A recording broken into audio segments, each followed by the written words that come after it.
সপ্তদিবসীয় ভাগবত কথামৃতে আজ সপ্তদিবসের কথা রূপে অমৃত আস্বাদনে ব্রতী হয়েছে।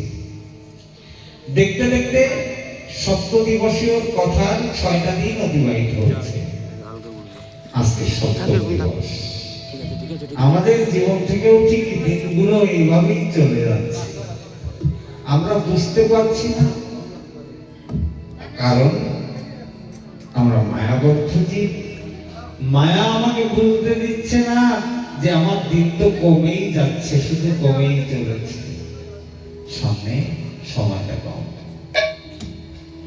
বিগত দিবসে আমরা আস্বাদন করেছিলাম ভগবানের বিবাহ লীলা কথা। ভগবান দ্বারিকাধীশ তিনি বিবাহ করেছেন কাকে? লক্ষ্মী স্বরূপা ভগবতী রুক্মিণীকে নিয়ে কি করেছেন? উনি দ্বারকায় গিয়ে বিবাহ সম্পন্ন করে দ্বারকায় অবস্থান করছেন। সেই ভগবতী রুক্মিণী থেকে ভগবান থেকে একজন পুত্রের জন্ম হলো। শুনতে হবে, কথা একটু দ্রুত দিতে হবে, আজকে বিশ্রাম দিবস তো, অনেক প্রোগ্রাম আছে। সেই পুত্রের সৃষ্টি হলো সাক্ষাৎ কামদেবের অবতার। কামদেবের অবতার, তার নাম কি রাখা হলো? তার নাম হলো প্রদ্যুম্ন। বলিয়ে প্রদ্যুম্নজি মহারাজ কি জয়। সাক্ষাৎ কামদেবের অবতার। তাহলে কামের অবতার ভগবানের ঘরে এলেন কি করে, এটাও তো শুনতে হবে। মহাদেবের কাছ থেকে অভিশপ্ত হয়েছিলেন এই কাম। তখন তার স্ত্রী রতি মহাদেবের রোষানলে পড়ে কাম জ্বলে গিয়েছিল। ভাগবতী রতি কান্না করছে দেবাদিদেব মহাদেবের কাছে, তাহলে আমার গতি কি হবে? আমার যদি পতি নাই থাকে? মহাদেব বলে দিলেন সংসারে কামবিহীন অঙ্গ চলবে, দরকার নেই।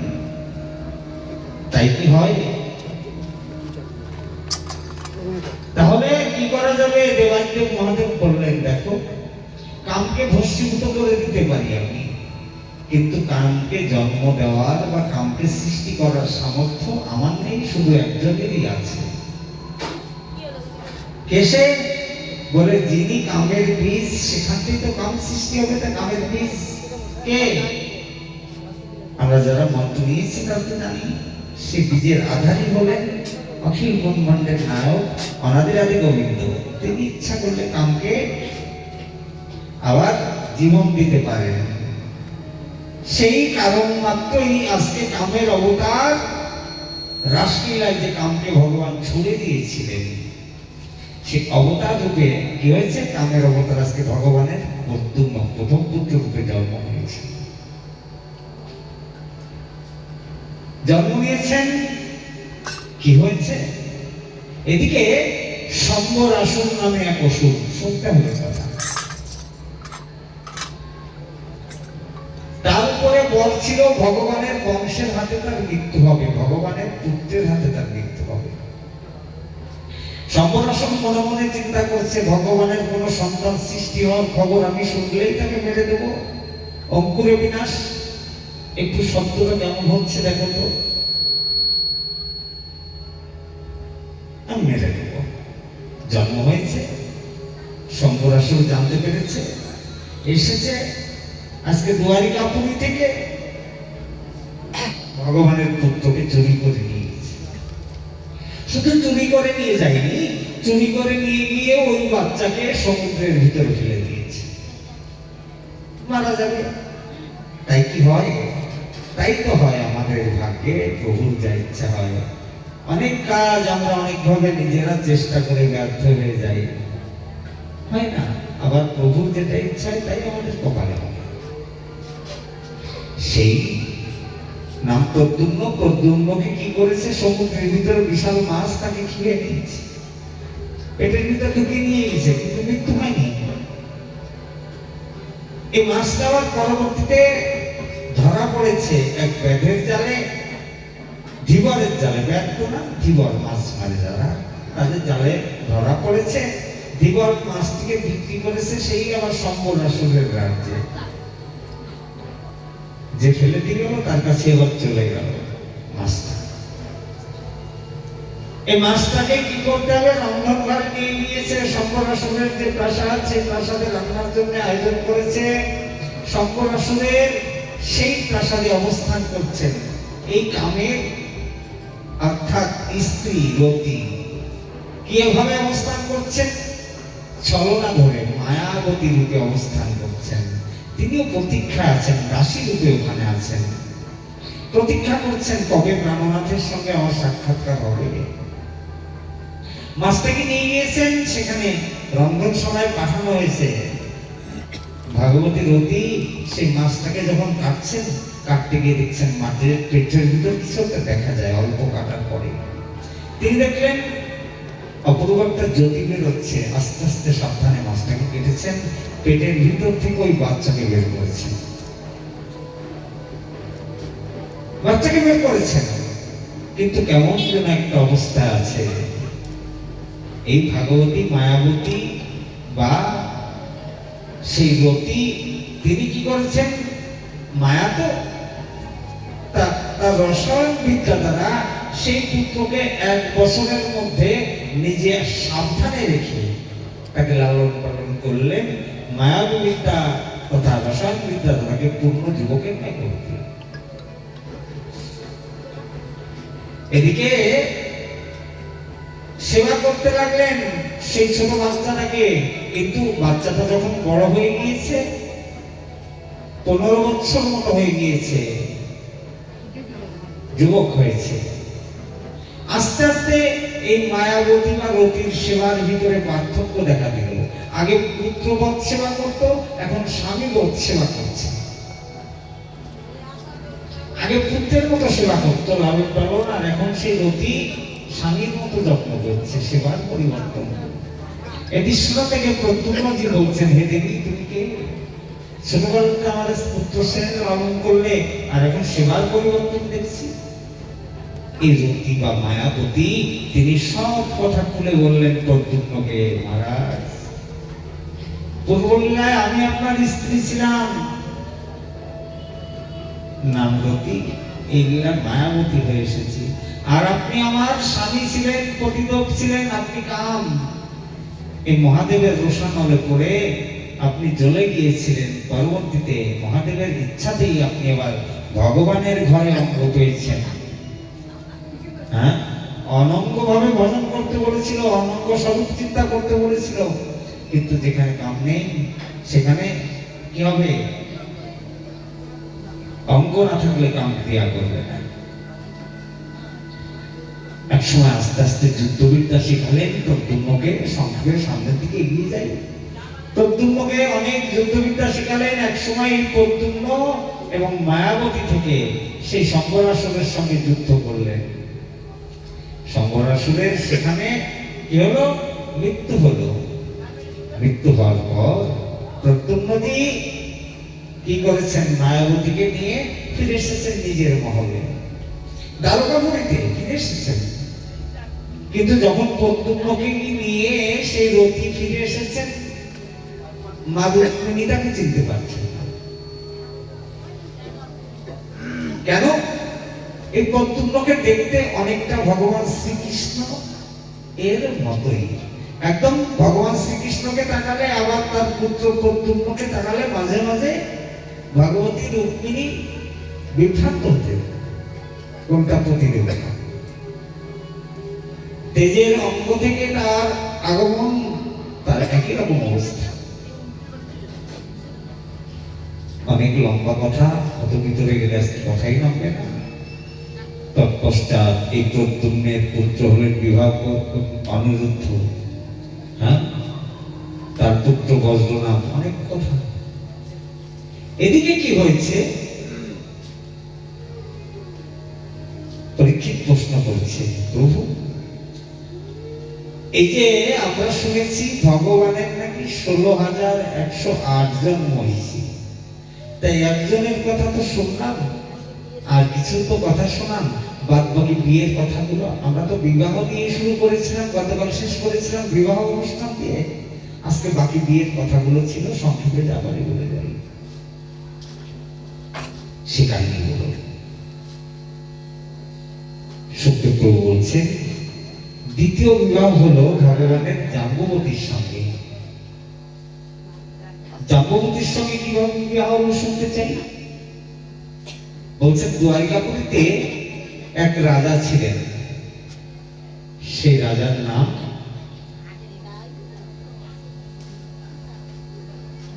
প্রসেনজিৎ। সত্যজিৎ, সত্যজিতের ভাই প্রসেনজিৎ ছিল। রাজার নাম সত্যজিৎ। সে দীর্ঘদিন সূর্য নারায়ণের তপস্যা করেছে। তপস্যায় প্রসন্ন হয়ে সূর্য নারায়ণ তাকে একটা মণি দিয়েছেন। সেই মণির নাম সামন্তক মণি। সেই মণির বৈশিষ্ট্যটা কি? কি হচ্ছে এখানে ঘরের ভিতরে? সবাই দৌড়াচ্ছে কেন ওই মুখে হয়ে?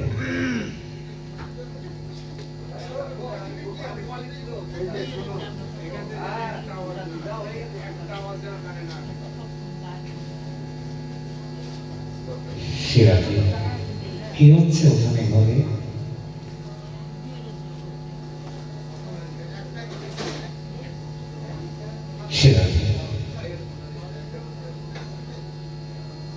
আজকে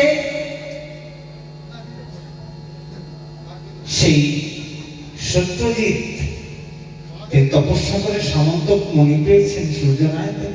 এই সামন্তক মণির বৈশিষ্ট্য লাগিয়েছিল, প্রতিদিন এই সামন্তক মণি থেকে ৮ ভার স্বর্ণ বেরোত। ৮ ভার মানে এক ভারে বলা হয়েছে, এক ভারে ২০ গ্রাম। আবার কোথাও কোথাও পাই এক ভারে ৫ কেজি, হোক না সেই ২০ গ্রাম। তাহলে এক ভারে যদি ২০ গ্রাম হয়, ৮ ভার সোনা যদি বেরোয় প্রতিদিন সামন্তক মণি থেকে, ৮ দুগুণে ১৬, ১৫০ গ্রামের উপরে সোনা। ১৫০ গ্রাম করে ডেলি সোনা যদি মণি থেকে পাওয়া যায়, তাহলে বড় হতে কতদিন লাগে? সত্যজিৎ বড় হয়ে গেলেন, অনেক ধনী হয়ে গেলেন। প্রাসাদ চলন বলন আস্তে আস্তে এমন ভাবে বৃদ্ধি হতে লাগলো, খবরটা দ্বারিকাধীশের কানে গেল, ভগবানের কানে গেল। ভগবান তো দ্বারিকার অধিপতি, মনে মনে বিচার করছেন সম্পদ তো আছে সত্যজিতের, সে তপস্যা করে পেয়েছে, ঠিক আছে, কিন্তু সম্পদের তো সদ্ব্যবহার চাই। তুমি পেয়েছো ভালো কথা, কিন্তু সম্পদ প্রাপ্তির পর সেটা সঠিক উপযোগ চাই, ব্যবহারটা চাই। একদিন ভগবান গিয়েছেন সত্যজিতের কাছে, সত্যজিৎ আমি শুনলাম নাকি তুমি একটা মণি পেয়েছো, সামন্ত মণি। বলছে হ্যাঁ। তা মণি থেকে তো যতটুকু তোমার দরকার ততটুকু তুমি রেখে বাদ বাকি মণিটা তুমি কোষাগারে জমা দাও, রাজকারাগারে, হ্যাঁ, রাজ্যের যে কোষাগার থাকে সেখানে জমা দিয়ে দাও। সেখান থেকে যা হবে রাজ্য পরিচালনা, প্রজা কাজে, প্রজাদের সংরক্ষণের কাজে ব্যবহার করা যাবে। বলেছেন তো বলেছেন, সত্যজিৎ বলে দিল আমি তো তপস্যা করে পেয়েছি, ওটা আমার।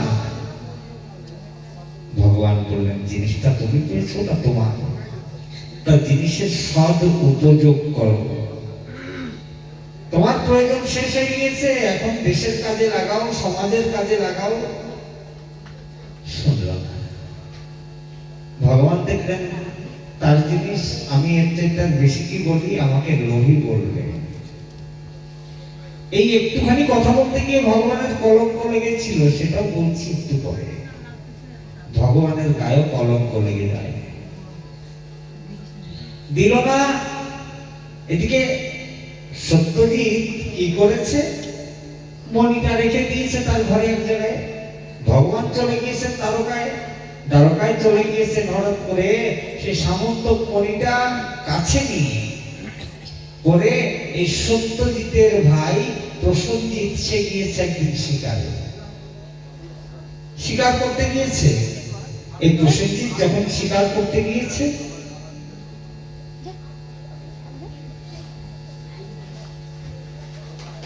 শিকার করতে গিয়ে সেখানে প্রসঞ্জিৎ কোন জন্তু দ্বারা সেখানে তার মৃত্যু হয়ে গিয়েছে। কোন জন্তু তাকে মেরে ফেলেছে, মারা গিয়েছে। মেরে কি করেছে, সেই মণিটা নিয়ে চলে গিয়েছে। এদিকে আর ফিরে আসেনি প্রসেনজিৎ। জল্পনা কল্পনা চলছে, গেল কোথায় প্রসেনজিৎ? মণিও তার কাছে, অনেকদিন হয়ে গিয়েছে। যখন খোঁজ খবর পাওয়া যায় না, তখন সত্যজিতের মনে সন্দেহ হলো। কি সন্দেহ হয়? বলে তাহলে একজন তো আসছিল ওই মণি চাইতে, মনে হয় আমি মণিটা দেইনি, হয়তো আমার ভাইকে সে মেরে দিয়ে মণিটা নিয়ে নিয়েছে। এই তো অবস্থা হয় আমাদের। একদিন সত্যজিৎ তার স্ত্রীকে বলছে, দেখো দ্বারিকাধীশ এসেছিল মণির জন্য, দেয়নি, সে মণিও নেই, আমার ভাইটারও প্রাণ গেল।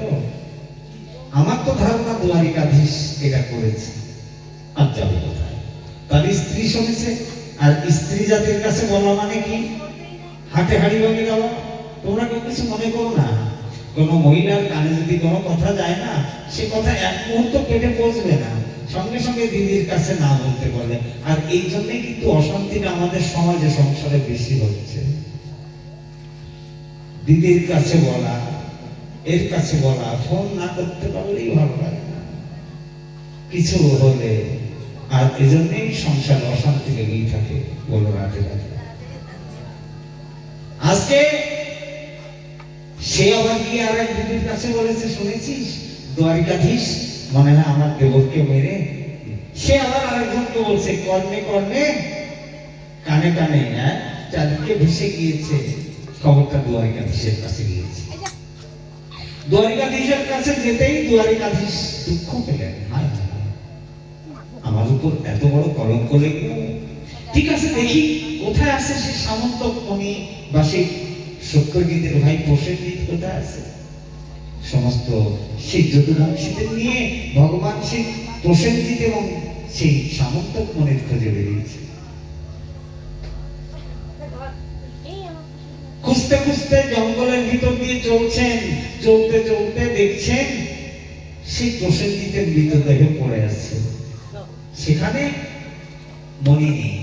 আবার দেখছেন একটা সিংহের পায়ের ছাপ, ওই ছাপটাকে লক্ষ্য করতে করতে একটু সামনে গিয়েছেন, সামনে গিয়ে দেখছেন সিংহ সেখানে মরে আছে, সে মণি নেই। গেল কোথায়? দেখছেন মনে একটা হনুমানের পায়ের ছাপ। এই হনুমানের পায়ের ছাপ খোঁজ করতে করতে ভগবান দেখছেন ছাপটা একটা গর্তের ভিতরে প্রবেশ করেছে, গুফার ভিতরে।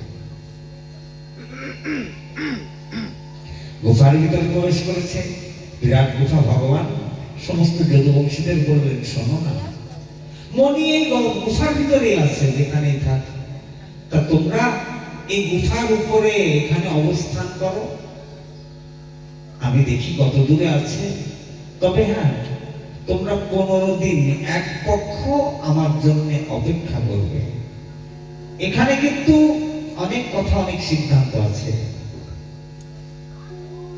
ভগবান গুফার ভিতরে প্রবেশ করেছেন, অনেক দূরে চলে গিয়েছেন, আর যদুবংশীদের বলে গেলেন, তোমরা এখানে থাকো, 15 দিন পর্যন্ত আমার জন্য অপেক্ষা করবে, আমাকে না পেলে তোমরা চলে যাও। চলে গিয়েছেন ভগবান গুফার ভিতরে, অনেক দূর চলে গিয়েছেন। অনেক দূর গিয়ে ভগবান কি দেখছেন? একটা কন্যা ওই মণিটা নিয়ে খেলছে। সুন্দর একটা কন্যা, সে মণি নিয়ে খেলছে, খেলা করছে। ভগবান দেখলেন, কে এলো কোথায়? ভগবানকে দেখেই সে চিৎকার শুরু করে দিল, বাবা বাঁচাও, বাবা বাঁচাও। ভগবান বললেন, হঠাৎ করে বিশাল দেবী এক হনুমান সে ছুটে এসেছে, বলছে, কে তুমি? প্রশ্ন করছে সেই জাম্বুবান, তার নাম জাম্বুবান, রাম অবতার জাম্বুবান। দাপুর লীলায় ভগবান শ্রীকৃষ্ণের সময় পর্যন্ত সে ছিল, থাকতে হয়েছিল। পূর্ব লীলায় রামচন্দ্র ভগবান তার শখ মেটাননি, কারণটাও বলছি। বলেছিলেন দাপর লীলায় তোমার শখ মেটাবো। হনুমানের ইচ্ছা ছিল জাম্বুবানের, বললেন এই লীলায় নয়, দাপর লীলা পর্যন্ত তুমি কোথায়? সে গিয়ে দ্বারিকাপুরীতে অবস্থান। আজকে ভগবান এসে যখনই বলছেন, ভগবান বলছেন দেখো এই মণিটার জন্য আমার কপালে কলঙ্ক লেগে গিয়েছে, তুমি মণিটা ফেরত দাও। কে তুমি? বলছে আমি দ্বারিকাধীশ কৃষ্ণচন্দ্র। আমি মণিটা দেবো না। কেন দেবে না? বলে মণিটা আমি আমার কন্যাকে দিয়েছি, আর এই মণি নিতে গেলে আমাকে পরাস্ত করে দিতে পারো, আমার সঙ্গে যুদ্ধ করে, আমাকে যদি হারাতে পারো তখন মণি নিয়ে যাবে। ভগবান বলছে দেখো যুদ্ধ করার ইচ্ছা আমার নাই, আমার যুদ্ধ করার একদম কোনো ইচ্ছা নাই, তুমি দাও না মণিটার জন্য আমার খুব কলঙ্ক লেগে গিয়েছে। বলে বিনা যুদ্ধে আমি মণি দেবো না। দিলই না। ভগবান বললেন তাহলে কি হবে? বলে যুদ্ধ করতে হবে। ঠিক আছে। এই জাম্বুবান এবং ভগবান শ্রীকৃষ্ণচন্দ্র 15 দিন এক পক্ষ যুদ্ধ করেছেন, কেউ কাউকে পরাস্ত করতে পারে না। না পারছে ভগবান জাম্বুবানকে পরাস্ত করতে, না জাম্বুবান পারছে ভগবানকে পরাস্ত করতে। দুইজনে ঘেমে যাচ্ছে, পরাস্ত করতে পারছে না। একসময় জাম্বুবানের ভিতরে ক্লান্তি এসেছে, পারছে না। জাম্বুবান বলছে আচ্ছা সত্যিকারে কি আপনি বলেন তো? আমার তো সন্দেহ হচ্ছে, আমি একজনের জন্য অপেক্ষায় আছি। আপনি কি আমার সেই প্রভু রামচন্দ্র? আপনি কি আমার সেই রামচন্দ্র প্রভু? ভগবান বলছেন জাম্বুবান তোমার কিছু মনে হচ্ছে? বলছে হ্যাঁ। কি মনে হচ্ছে? তখনই সেই জাম্বুবান এবং ভগবান রামচন্দ্রের কাহিনী ইয়াদ হলো। ভগবান ইয়াদ করিয়ে দিলেন। জাম্বুবানের মনে হলো রাম অবতারে জাম্বুবান যুদ্ধ করেছিলেন, সবাইকে পরাস্ত করেছিলেন। এমন কেউ ছিল না জাম্বুবানের কাছে মাথা তোলে। রাবণ টাবণ সবাইকে ছুঁড়ে মেরে তাও ক্লান্তি আসেনি জাম্বুবানের। জাম্বুবান সারাক্ষণ হাত পা ছুটতে থাকে, তার জন্য আরো বাকি আছে একটু যুদ্ধ করা। মানে মন ধরল না যুদ্ধ করে, সব এক পাকেই শেষ করে দিয়েছেন। এক পাকেই জাম্বুবানকে সবাই ক্লান্ত করে দিয়েছেন, আর কেউ যুদ্ধ করতে আসছে না। তার রাম অবতারে এই জাম্বুবান প্রভু রামচন্দ্রের কাছে বলেছিল, প্রভু রামচন্দ্র যখন বলছেন তোমার কি অন্য কোনো ইচ্ছা আছে? বলে আমার একটা ইচ্ছা কম থেকে গেল। কি ইচ্ছা? প্রভু যুদ্ধ তো বললাম, মনটা বললো না, আমার একটু ইচ্ছা আপনার সঙ্গে একটু যুদ্ধ করি। জাম্বুবান রামচন্দ্র ভগবানকে বলেছিল আপনার সঙ্গে একটু যুদ্ধ করি আমি। রামচন্দ্র ভগবান বললেন জাম্বুবান এই লীলায় আমি মর্যাদা পুরুষোত্তম, এই লীলায় তো হয় না, লোকে খারাপ বলবে। তা মর্যাদাটা আলাদা জিনিস, এটা স্থান কাল পাত্র মানিয়ে দেয় আমাদের, শেখায়। স্থান কাল পাত্র শেখায় কোন পরিস্থিতিতে কখন কিভাবে চলতে হবে, কিভাবে বসতে হবে, কিভাবে বলতে হবে। প্রত্যেক যুগের ভগবানই দেখিয়েছে, আমাদের শিক্ষা হয় আমাদের আচরণের মধ্যে। রামচন্দ্র ভগবান বললেন জাম্বুবানকে বললেন তুমি যাও দাপর লীলা পর্যন্ত তুমি অবস্থান করো, দাপর লীলায় গিয়ে আমি তোমার সঙ্গে যুদ্ধ করে তোমার মনের সে অভিলাষা পূর্ণ করবো। তাই এই লীলায় সেই রামচন্দ্র ভগবান কৃষ্ণ হয়ে এসেছেন, আর কৃষ্ণ হয়ে এসে জাম্বুবানকে ক্লান্ত করেছেন, জাম্বুবানের মনের খোরাক মিটিয়ে দিলেন। জাম্বুবান পরাজিত হয়েছে। ভগবান বলছে জাম্বুবান তাহলে এবার মণিটা দিয়ে দাও। জাম্বুবান বলছে প্রভু আমি তো মণি দিতে পারবো। এই যে তুমি বললে যুদ্ধ করে পরাস্ত করে নিতে হবে, বলে যুদ্ধ করেছেন পরাস্ত হয়েছে, কিন্তু মণি তো দিতে পারছে না কেন? বলে ও যে আমি আগে একজনকে দিয়ে বসে আছি, আমার কন্যাকে সম্প্রদান করেছি, তাহলে মণি নিতে হলে কন্যা সহ নিতে হবে। মণি নিতে গেলে কন্যার মণি, তার কন্যাকেও নিতে হবে সেই সঙ্গে। ভগবান ধর্ম সংকটে পড়েছেন। সুখদেব প্রভু বলছে এক পক্ষ পার হয়ে গেছে, এদিকে যদুবংশীরা ছিল, এক পক্ষ পার হয়ে যুদ্ধ আজকে 28 দিনে শেষ হয়েছে। 28 দিন পেরিয়ে 29 দিনে যুদ্ধ বিশ্রাম হলো। 15 দিন থাকার পর যদুবংশীরা সবাই দ্বারকায় চলে গিয়েছে। সুখদেব প্রভু বলছে ভগবান এসেছেন, দেখছেন কেউ না?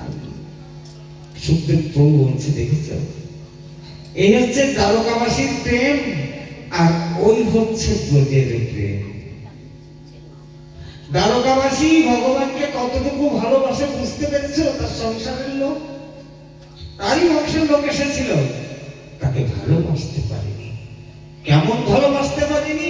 প্রকৃত রূপে প্রেম করতে পারেনি, ভালোবাসতে পারেনি। যদি কেউ ভালোবাসতে পেরেছিল, তারা এখনো ক্রন্দনরত অবস্থায় আছে। এইটাই ব্রজের প্রেম আর দ্বারকার প্রেম। অন্য জায়গার প্রেমের তারতম্য দেখিয়ে দিলেন। ভগবান বলেছে এই কয়েকদিন পরে না পেয়েছে, চলে গিয়েছে, দেখলো না যে ভিতরে গিয়ে দেখি তাও যায়নি। আর সে ব্রজ গোপীগণ ভগবান মথুরায় গিয়েছেন, তারা খাওয়া দাওয়া ছেড়ে দিয়ে রাখাল বালকগণ তারা ব্যাকুল হয়ে মাঠে ঘাটে পড়ে আছে। কৃষ্ণ বিরহে কৃষ্ণ পদযাত্রা। প্রশ্ন উঠেছে ভগবানের উপরে এরকম কলঙ্কটা লাগলে কেন? ভগবানের উপরে যে কলঙ্কটা লেগে গেল কেন লাগলো? ভগবান পরবর্তীতে সেই মণি আবার ফিরিয়ে দিয়েছিলেন। কাকে? সেই সত্যজিৎকে। আমার তো মণির দরকার নেই, যা হবার তো আমার হয়ে গিয়েছে, তাহলে আমার এত দরকার নেই। সেই সত্যজিৎ আবার কি করেছে? ওই মণিটা ভগবানকে যৌতুক দিয়ে দিল, এবং যৌতুকের সঙ্গে তার কন্যা সত্যবতীকে দিয়ে দিল। বলো রাধে রাধে। এই প্রকারে অনেক কথা আছে। কালিন্দী, নগ্নজিতি সবাইকে একটা কাহিনী বলতে গেলে শেষ আসবে না। 8টি বিবাহ করেন, 8টি বিবাহ করেছেন। প্রশ্ন উঠেছে ভগবানের এই যে অপমানটা লাগলো কেন? বলছে ভগবানও একদিন ভাদ্র মাসের শুক্ল প্রতিপদের চতুর্থীর চাঁদ দেখেছিলেন, যেদিনটাকে বলা হয় গণেশ চতুর্থী। ওই দিন যেই কেন ওই চাঁদের দিকে তাকাক, তার গায়ে কলঙ্ক লাগবে।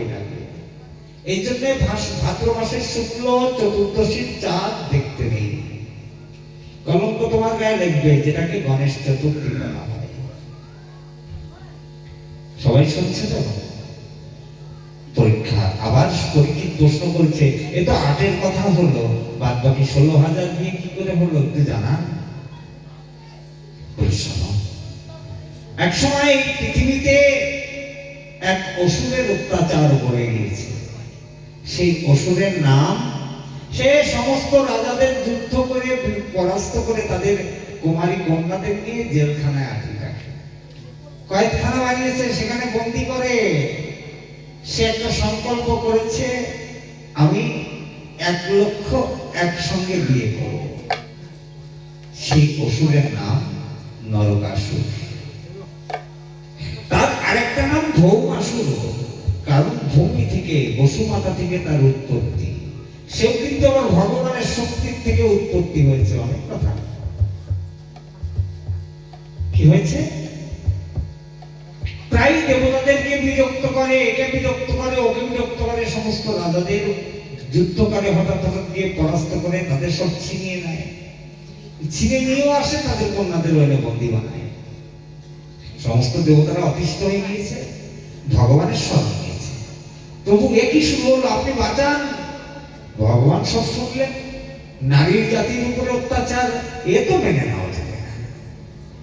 এই জগৎ সংসারে যদি কখনো বেদের প্রতি অত্যাচার হয়, সবাই শুনে নিন, বেদের প্রতি অত্যাচার হয়, গ্রন্থের প্রতি, ভাগবতের প্রতি অমর্যাদা হয়, কোন ব্রাহ্মণের প্রতি অন্যায় অবিচার হয়, গোমাতার প্রতি যদি অন্যায় হয়, তাহলে তার বাঁচার কোনো উপায় নেই। গোমাতার প্রতি অত্যাচার, বেদের প্রতি অত্যাচার, বেদ নিন্দা, ব্রাহ্মণের প্রতি অত্যাচার হোক না ব্রাহ্মণ পতিত, ওটা বিচার করার ক্ষমতা আমার নেই, দরকার নেই। সে যাই করুক,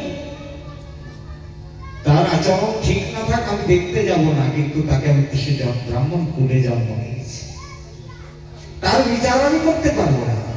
আমাকে ওখানে আচার বিচার কি আছে সেটা আমি দেখতে যাবো না, এই করলো না, দরকার নাই। বাবা ও ব্রাহ্মণ কুলে তো এসেছে কোন শক্তির ফলে, ওর বিচার। ভগবান দুষ্ট হয়ে গেলেন, নারী জাতির উপর অত্যাচার, কোথায় সে দুষ্ট চলে যাচ্ছে সেই নরকাসুর বা ভৌমাসুরকে উদ্ধার করতে 16,000 এইভাবে 16,000 রাজকন্যাকে বন্দী করে রেখে দিয়েছে। 16,000 ভগবান এসেছে, ভগবান এসে ভৌমাসুরকে বলছে, দেখো তুমি এদেরকে ছেড়ে দাও, এদেরকে মুক্ত করে দাও, যাও, আমি তোমাকে কিছু বলবো না। ভৌমাসুর প্রধান্বিত হয়ে গেছে, শক্তির থেকে সৃষ্টিত, ভগবানের শক্তি থেকে উৎপত্তি, সেটাও বলছি। ওই ভৌমাসুর ভগবান থেকে উৎপত্তি, তার অনেক কাহিনী বলছি, একটু আমি দেব না, ভগবান ভালোভাবে বোঝাবে। দেবে না তো? না দেব না, তাহলে তো যুদ্ধ হবে, তোমার সঙ্গে যুদ্ধ করো। এই ভৌমাসুর বা নরকাসুরের সঙ্গে ভগবান যুদ্ধ করলেন, দুজনেই সমান যুদ্ধ করছে, কেউ কাউকে পরাস্ত করতে পারছে না, ভগবানও ঘামছে, সে ভৌমাসুরও ঘামছে, যুদ্ধ তেজে চলছে। একসময় ভৌমাসুর কি করেছে, ভগবানের উপরে শক্তির প্রহার করে দিয়েছে। যখনই শক্তির প্রহার করেছে, শক্তি আসছে, এদিকে ভগবান যখন ওই মহিষীদের উদ্ধারের নিমিত্তে যাবেন, সত্যভামা বলছিল যে প্রভু আমাকে নিয়ে চলো। ভগবান বললেন, তুমি নারী জাতি যুদ্ধে ক্ষেত্রে কি করবে বলে পতিদেবতার সেবা, যদি কোনো সহযোগ লাগে এসেছিলেন। ভগবানের উপরে ভৌমাসুর শক্তি প্রয়োগ করেছে, পিছন থেকে সেই সত্যভামা দেখেছেন, শক্তি ভগবানের দিকে আসছে, এটা দেখেই সত্যভামা কি করলেন, নিজের হাতটা এগিয়ে দিলেন শক্তির দিকে, সত্যভামার আঙুল কেটে গেল, রক্ত ঝরছে। ভগবান আরো ক্রোধিত হয়েই সঙ্গে সঙ্গে সুদর্শনকে রেখে দিলেন। সুদর্শনকে যখনই ডেকেছেন এসেছেন, ব্যাস সেখানেই সে ভৌমাসুর বা নরকাসুরের গোবিন্দায় মেরে দিলেন। সমস্ত বন্দী সেই যারা রাজকন্যারা ছিল সবাইকে মুক্ত করেছেন, সবাই ভগবানের প্রণাম করেছে। ভাগবতী ভূমি এসেছেন পৃথিবী। এই সত্যভামা কিন্তু ভূমির থেকে অনেক কাহিনী আছে, এই ভূমির অবতার সত্যভামা। ভগবান সত্যভামাকে বলছেন, বসুমাতাকে বলছেন, কি গো কষ্ট হচ্ছে তোমার, তোমার কি কোনো কষ্ট হচ্ছে? বসুমাতাকে বলছেন কেন, তোমার ছেলেকে মেরে দিলাম। আজকে ভূদেব বলছেন, দুষ্ট সন্তান যদি হয়, তাকে যদি বাবা মেরে দেয় বা শাসন করে, সেখানে আমার কি বলা আছে? প্রশ্ন উঠেছে, কে এই ভৌমাসুর? যখন এই যে হিরণ্যক্ষ সেই সৃষ্টির রহস্য বলছিলাম না, সমুদ্রের তলদেশ থেকে বরাহ অবতার রূপে আবার পৃথিবীকে উদ্ধার করলেন। এই হিরণ্যক্ষ, দুই ভাই হিরণ্যক্ষ আর হিরণ্যকশিপু, স্বর্গের দাঁড়িয়ে ছিল, অভিশাপে অসুর হয়েছে, দৈত্যকুলে জন্ম হয়েছে। কি হয়েছে, প্রায় দেবতাদের সঙ্গে যুদ্ধ করতো, এই করে করে তারা অত্যাচার অবিচার করে এই পুরো পৃথিবীকে নিয়ে রসাতলে রেখে দিয়েছে, সমুদ্রের তলদেশে রেখে দিয়েছে। যখন সমুদ্রের তলদেশে রেখে দিয়েছে, বরাহ অবতারে বরাহ ভগবানের সঙ্গে তার যুদ্ধ হয়। যুদ্ধ করতে করতে বরাহ ভগবান তো পৃথিবীকে দাঁতের উপরে করে উঠিয়ে নিয়ে এসেছিলেন। নিয়ে আসার পরে সে বরাহ ভগবান আর যখন ওই হিরণ্যক্ষ যুদ্ধ হয়, ভগবানের গায়ে শরীর থেকে, ভগবানের শরীর থেকে ঘাম পড়েছিল মাটিতে। আর সেই ঘামের বিন্দু মাটিতে পড়ার পর সেই ভূমি থেকে ঘামের থেকে সৃষ্টি হয়েছিল এই অসুর। পরবর্তীতে তার নাম হলো ভৌমাসুর বা নরকাসুর। বসতে পারে এই সামনে এসে।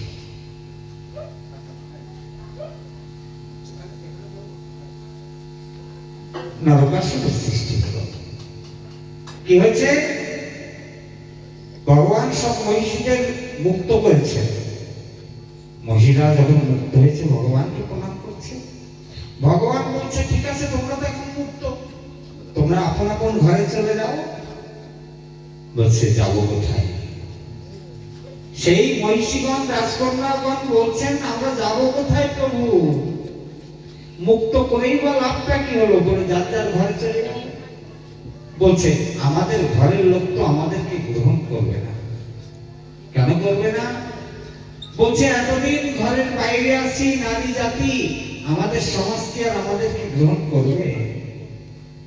ভগবান বললেন আমি কথা দিচ্ছি, আমি তোমাদেরকে মুক্ত দিচ্ছি, সমাজ তোমাদেরকে গ্রহণ করবে, যাও। সেই মহিষীগণ বলছেন প্রভু বলাটা খুবই সহজ, কিন্তু বিষয়টা অনেক কঠিন। আপনি হলে কি তাই করতেন? ভগবানকে বলে দিল 16,000 মহিষী। ভগবান ধর্ম সংকটে পড়ে গেল। কথাটা কি বললো? সমাজ আমাদেরকে নেবে না, আপনি কি নিতে পারেন? ভগবান দেখলেন তো বিপদে ফেলে দিল, এদেরকে তো নিতেই হবে। ভগবান বললেন ঠিক আছে, তোমাদের যদি যার নেই কোনো গতি, তার একটাই গতির স্থান, সে ভগবানের শ্রীচরণ। ভগবান বললেন চলো। এই 16,000কে নিয়ে, সত্যভামাকে নিয়ে ভগবান দ্বারকায় গিয়েছেন। 16,000 মণ্ডপ তৈরি করা হলো। 16,000 মণ্ডপে 16,000 সেই মহিষীকে রাখা হলো। ভগবান একই সময় 16,000 দেহ ধারণ করেছিলেন।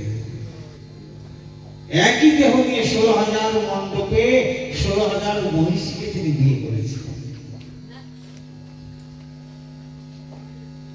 সেই 16,000 আর 16,100 আর এই 16,100 আর ওই আগের 8, এই 16,108 এই মহিষীর থেকে, প্রত্যেক মহিষীর ঘর থেকে 10 জন করে পুত্র আর 1 জন করে কন্যার সৃষ্টি হলো। তাদের 10 জন করে পুত্র, 1 জন করে সৃষ্টি হতে হতে একসময় ভগবানের দ্বারকাপুরী পুরো যদুবংশীতে ভরে গেল। কত হলো? 56 কোটি যদুবংশ হলো। ভগবানের একার বংশে 56 কোটি, মানে ভারতবর্ষের এখন যে জনসংখ্যা তার প্রায় 50% ধরতে হবে। তানিও তো ভগবানের সংসার চলেছে, কোনদিন কোন শব্দ হয়নি, একটাও শব্দ হয়নি, একটু শব্দ হয়নি, সংসার তো চলেছে আমাদের।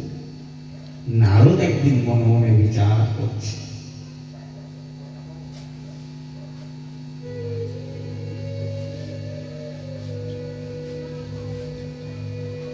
নারদ একদিন মনে মনে বিচার করছে, লোকে একটা বিয়ে করে সাপসে যায়, সামলাতে পারে না, সংসারে অশান্তি, আর বেটা 16,108 কি করে সামলায়?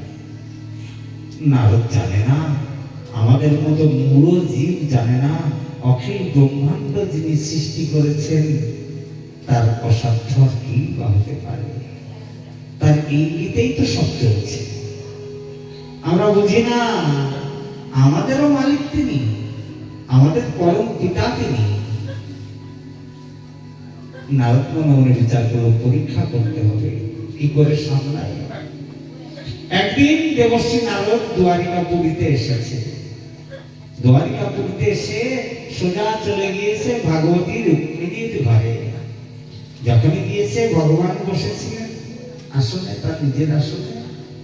নারদ গিয়ে প্রণাম করেছে, ওহো নারদ এসো এসো, দীর্ঘদিন পরে।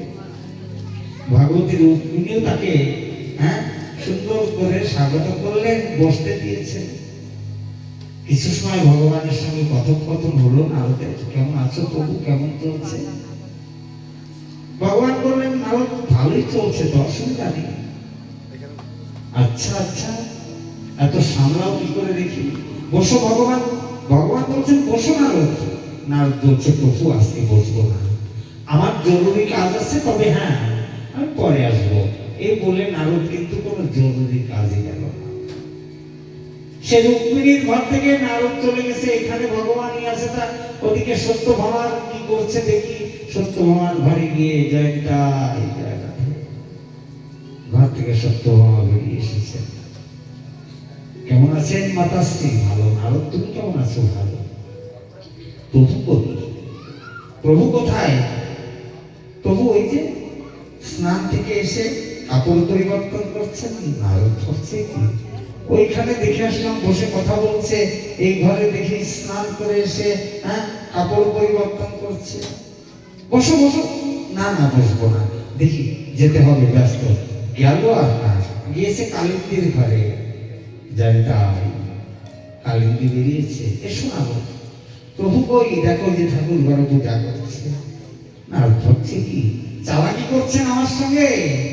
আমার সঙ্গে চালাকি না, পেছনে কোনো গোপন দরজা আছে। এই ঘর থেকে এই ঘরে দৌড়ে দৌড়ে আসছে।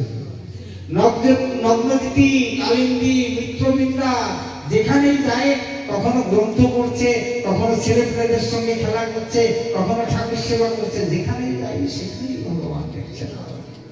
1 ঘর 2 ঘর 3 ঘর 1000 2000 এই ঘুরতে ঘুরতে 16000 পর্যন্ত নারদা দেখতে, যেখানে যায় সেখানেই ভগবান। কেন? নারদের তো দৃষ্টি হয়েছে পূর্ব জন্মে। কোথায়? রামদাস জন্মে সে দৃষ্টি তৈরি করে নিয়েছিল সাধু সঙ্গ করে, সাধু কৃপায়।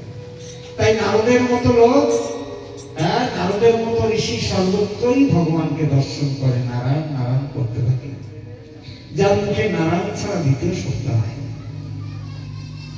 আজকে নারদ এক সময় মাথা ঘুরে পড়ে গিয়েছে। এত ঘর ঘুরতে গেলে মাথা ঠিক থাকবে কতক্ষণ? মাথা ঘুরে পড়ে গিয়েছে নারদ। ভগবান ইঙ্গিত করলেন সব মহিষীদের নারদের মাথায় একটু জল ঢালো। নারদের মাথায় জল ঢালা হয়েছে, নারদ সুস্থ হলো। তাকিয়েছে ভগবানের দিকে, কিন্তু লজ্জা পাচ্ছে নারদ তাকাতে। কেন? ভগবানের পরীক্ষা করতে আসছিল, সংসার চালানো জায়গা দেখতে আসছিল। এখন তাকাতে পারছে না ভগবানের দিকে, লজ্জায় পড়ে গিয়েছে। ভগবান বলছে নারদ কি হলো, তাকাও। নারদ তাকাচ্ছে না। আরে নারদ শোনো না একটা কথা, এই জগৎ সংসারে সবার পরীক্ষা তুমি করো, বাবার পরীক্ষা কখনো করতে যাও না। পরম পিতার পরীক্ষা করতে গেলে ফেঁসে যাবে। নারদকে বলে দিলেন। তৎপশ্চাৎ বলেন নারদ ঝাঁপড় দাও। এই প্রকারে ভগবানের সংসার দর্শন নারদ কর্তৃক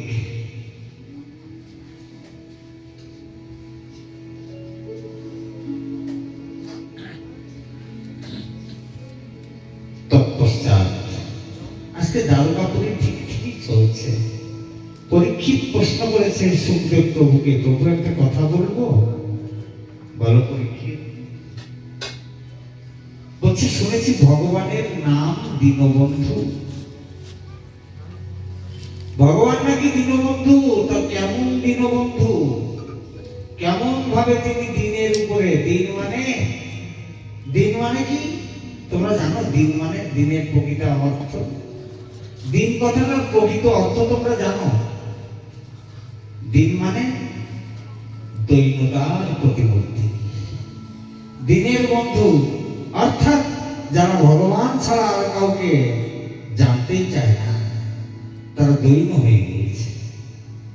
দিনের বন্ধু, বিপদহারী মধুসূদন। তা কিভাবে তার নামের সার্থকতা হলো? সুখদেব তখন সেই সুদামা চরিত্রের কথা আস্বাদন করলেন পরীক্ষিতকে। বলছে আজকে সেই কথাই শোনো, সেই মিত্রের কথা, যে এতদিন কিন্তু তারপরে কেমন দিন সুদামা চরিত্র বলে দিলেন।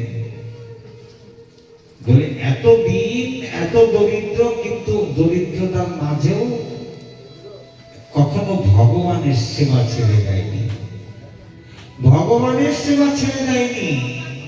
পত্রম পুষ্পম ফলম তো আত্মসুখ একেবারে দরিদ্র, জীর্ণশীর্ণ বসতে থাকে। প্রশান্ত আত্মা জিতেন্দ্রিয়। অবস্থা কেমন হয়েছে দিন হলে? মানুষ যখন দৈন্য হয়ে যায়, ভগবান চরণে শরণাগতি হয়, তখনই তার চিত্ত প্রশান্ত হয়। ভগবান সেবা করতে করতে, ভগবানকে প্রসন্ন করতে করতে, ভগবানের চিন্তন করতে করতে, ভগবান মুখীটা রাখতে রাখতে বইমুখী কাটিয়ে সে যদি দরিদ্র হয়, কিন্তু তার চিত্ত প্রশান্ত হয়ে যায়। তাই বিশেষণটা প্রয়োগ করেছেন সুখদেব প্রভু সুদামার ক্ষেত্রে। প্রশান্ত আত্মা জিতেন্দ্রিয়, ইন্দ্রিয়কে জয় করে ফেলেছে। আর ইন্দ্রিয়কে জয় করেছেন বিধায় তার আত্মা প্রশস্ত হয়েছে, শান্ত হয়ে গিয়েছে। কোনো চাওয়া পাওয়া নেই, আত্মার কোনো চাওয়া পাওয়া নেই, কৃষ্ণ ছাড়া হয় হয়। সেই সুদামা আজকে তার বয়স প্রায় 125-এর ঊর্ধ্বে। ভগবানের বাল্যকালের বন্ধু গুরু সন্দীপনী মুনির আশ্রমে বিদ্যা অধ্যয়নকালে তার সাথে পরিচয়। আজকে হঠাৎ করে ভগবান সেখান থেকে দ্বারিকাধীশ হয়েছেন, দ্বারিকা রাজা হয়েছেন, লোক মুখে চারিদিকে ছড়িয়ে গিয়েছে। সুদামাও শুনেছেন, অথবা শুনেছেন কিভাবে সেই ভগবান সাধু রূপ ধরে গিয়ে সুদামার সংসারে বলে দিয়েছিলেন, কিন্তু কোনো কিছু চায় না। কি করে? ব্রাহ্মণের যে কাজ, যাজন যোজন ভিক্ষা বৃত্তিতেই ভগবান সেবা, অতিরিক্ত চাওয়া নাই। অর্থাৎ জাগতিক যে সুখ, দেহদৈহিক সুখ থেকে অনেক ঊর্ধ্বে সুদামা। তার কোনো চাওয়া পাওয়া নেই, চলতেও পারে না, মাধুপুরি করে। মাধুপুরি করে কিভাবে? বলে বিভিন্ন ঘরে যায়, ঘরে গিয়ে সেখান থেকে ভিক্ষা করে। ভিক্ষা করে এনে কয় বাড়ি? সর্বোচ্চ 4 বাড়ি বা 5 বাড়ি, তার বেশি যায় না। যতটুকু দরকার, কিসের জন্য দরকার? ঠাকুর সেবার জন্য দরকার, তার বাইরে নয়।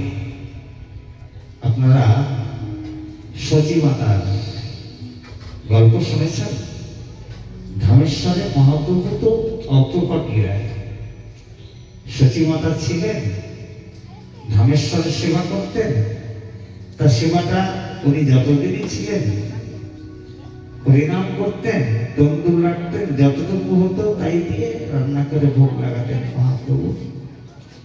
তাও নিজেরটা পেতেন না, সমস্ত ভক্তদের দিয়ে তিনি পেয়ে নিতেন। লাগাতে হবে প্রভুর ভোগ সেবা। আজকে 4 বাড়ি থেকে 5 বাড়ি মাধুপুরি করে, 5 মিষ্টি চাল হয়, এনে রান্না করে। কোনোদিন পায়, কোনোদিন পায় না, তাতে দুঃখ নেই। যদি কোনোদিন পালো, সেদিনকে এনে রান্না করে ভোগ লাগালো, না পেলে ওই জল তুলসী এভাবেই নিবেদন করতে থাকে। এখন যেতেও পারে না, শরীর চলে না, পূজা পাঠ করতে পারে না। ব্রাহ্মণের যে কাজ, ব্রাহ্মণকে শুধু ভিক্ষা বৃত্তির অধিকার দেওয়া আছে, শাস্ত্রের কথা। 4 যুগে একমাত্র ভিক্ষার অধিকারী ব্রাহ্মণ। আরেকটা কাজ ব্রাহ্মণ করতে পারে, আমরা তো কিছুই জানি না। আত্মতা ভিক্ষা করা, হিসাব করে করতে হবে। অথবা যারা সাধক হবে তাদের শিলাঞ্চ বৃত্তি। শিলাঞ্চ বৃত্তি মানে হয় মাধুপুরি করতে হবে, না হলে খেতে ফসল কেটে নিয়ে যায় না কৃষক, তারপরে ওই যেগুলো পড়ে থাকে না, গম পড়ে থাকে, ধান পড়ে থাকে, হ্যাঁ, ওইগুলোকে কুড়িয়ে নেওয়া। মানে ওইগুলোর উপর মালিকের আর কোনো দাবি দেওয়া নেই, ওইগুলো কুড়িয়ে নিয়ে ওইগুলো থেকেই জীবিকা নির্বাহ করা, এটাকে শিলাঞ্চ বৃত্তি বলা হয়। ব্রজের মাধুপুরি দেখবেন আপনারা খুলে গ্রন্থ। এর বাইরে নয়, সাধকদের ক্ষেত্রেও তাই। যারা ভজনানন্দী সাধক, এখনো তারা ওই মাধবপুরী রুটির বাইরে কিছু পান না বৃন্দাবনে। 4 বাড়ি, 1 বাড়ির থেকে একটা বেশি 2টো রুটিও নেন না। কেন? ওখানে সমস্যা আছে। আস্তে আস্তে আসক্তি বৃদ্ধি পায়। 1 থেকে 2, 2 থেকে 3, 3 থেকে 13 আসক্তি জন্মায়। আরো চাই, আরো চাই। এই জন্য 1 ঘর থেকে একটা বেশি রুটি নেওয়ারও বিধান নেই মাধবপুরী ভিত্তিতে। 5 ঘর থেকে 5টা রুটি কত লাগবে একটা মানুষের? ব্রজবাসীদের দেখা দেওয়া, শেষ গরম গরম ঘি মাখানো সে রুটি ঠাকুরের অতি প্রিয়। আমরা তো কত মন্ত্রযন্ত্র করে ঠাকুরকে খাওয়াই, আর ওরা রুটিটা বানালো, একটু আচার দিল বা একটু শক্তি দিল, তুলসী পাতা দিয়ে বললো ইয়ে লালা খাবে, নিজের ছেলের মতো ঠাকুরের ভোগ লাগে। ওদের ব্যাপারটাই তো আলাদা, ওদের ভাবটাই আলাদা। ও ভাব দেখতে গেলে আমরা আবার অপরাধে পড়ে যাব।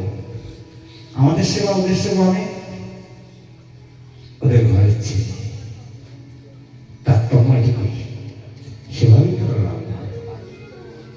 এই প্রকারে যেদিন এই সুদামা পায় সেদিন ভোগ লাগে, আর না হলে বসে বসে স্বামী স্ত্রী 2 জন জল তুলসী পাতা দিয়ে ঠাকুরের ভোগ লাগিয়ে তারপরে নিজেরা বসে নাম করে আর কাঁদতে থাকে। কখনো বলে না আমার এই চাই, ওই চাই, ওই চাই, ওই চাই। সুশীলার বস্ত্র জীর্ণ শীর্ণ হয়ে গিয়েছে, কখনো পতিদেবতার অবস্থা দেখে একবারও বলে না আমার এটা চাই, ওইটা চাই। এটাকে কি বলা হয়? এই যে যারা পতিদেবতার অবস্থা বোঝে, অর্থাৎ এটাকে বলা হয় পতির অনুগত বা অনুকূলে সেবা। পতিদেবতা বলেছে আমার সামর্থ্য নাই, কথা বলা যাবে না, ওভাবেই চলতে হবে। এই পতির অনুগত্যে চলেন আদর্শ রমণী সুশীলা, একটা গ্রন্থ আছে, গীতা প্রেস লক্ষ্য করে দেখবেন। সেই সুশীলার চরিত্র আপনারা পড়ে দেখবেন। এই সেই সুশীলা, সুদামার স্ত্রী।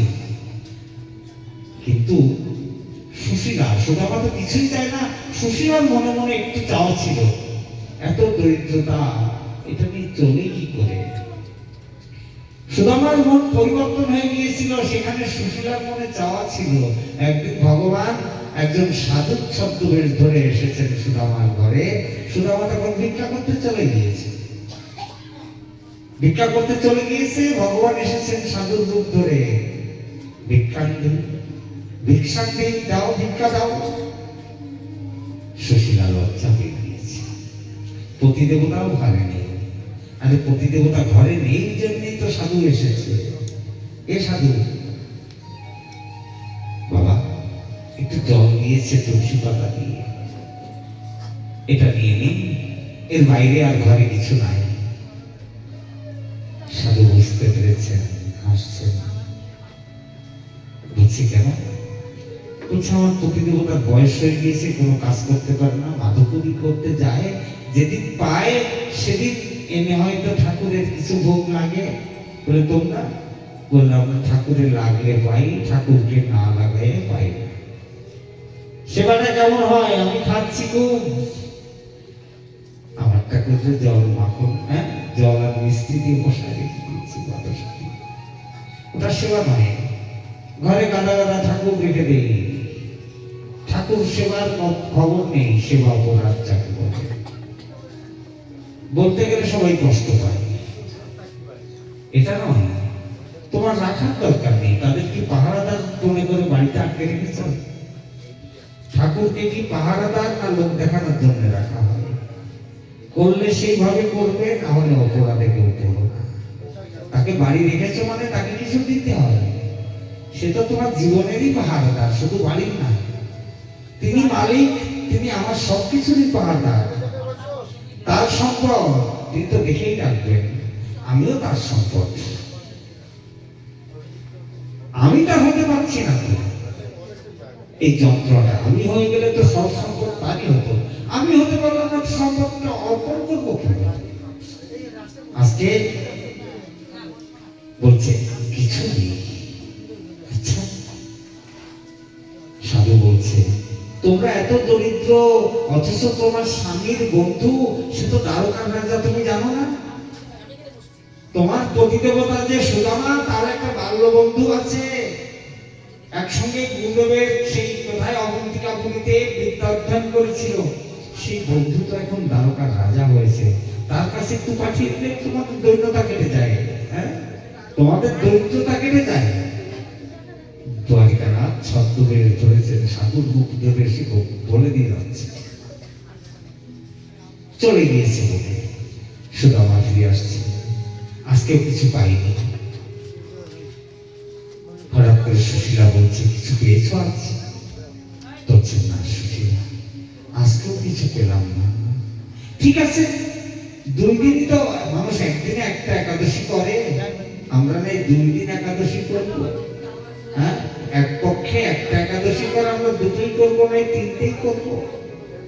কারণ কর্মে আছে, না করে যাই কোথায়? এ তো আমার কর্মের ফল। আমাদের কোন কর্মের ফলেই তো আমাদের এই দশা হয়েছে। এই কথাটা সুদামা বারবার সুশীলাকে বলছে।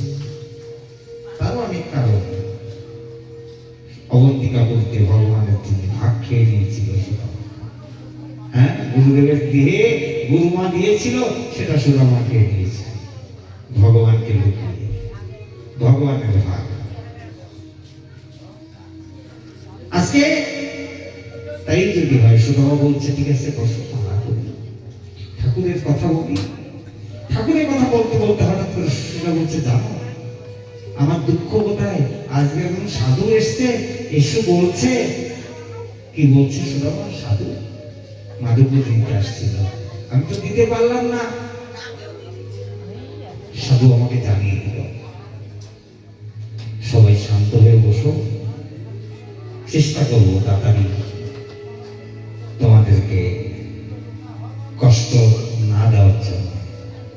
রাধে রাধে। সাধু এসেছিল, হ্যাঁ, সে সাধু বলে গেল, তোমার নাকি বাল্যকালের বন্ধু দ্বারকার রাজা। আচ্ছা আচ্ছা। সুদামা স্বীকার করছে না, জানে স্বীকার করছে না। কেন স্বীকার করছে না? বলছে, আজকে যদি আমি সেই কথা বলি, তাহলে যে সুশীলা, ও তো নারী, ওর ভিতরে লোভের প্রবৃত্তি জন্মাতে পারে, লোক জন্মাতে পারে। বন্ধু এত বড় লোক, যাও বন্ধুর কাছ থেকে নিয়ে এসো, এটা নিয়ে এসো, এটা নিয়ে এসো, করতেই থাকবে না। সুদামা বলছে, তুমি কথাটা বলেছো বা শুনেছো বা সাধু ঠিকই বলেছে, কিন্তু আমি তো বন্ধুর কাছে যেতে পারবো না। কেন? আরে বন্ধুর কাছে তো যেতে গেলে মর্যাদা নিয়ে যেতে হয়। যাও না, একবার গিয়ে আমাদের সমস্যার কথা, সুশীলা বলছে, আমাদের সমস্যার কথা জানিয়ে দাও,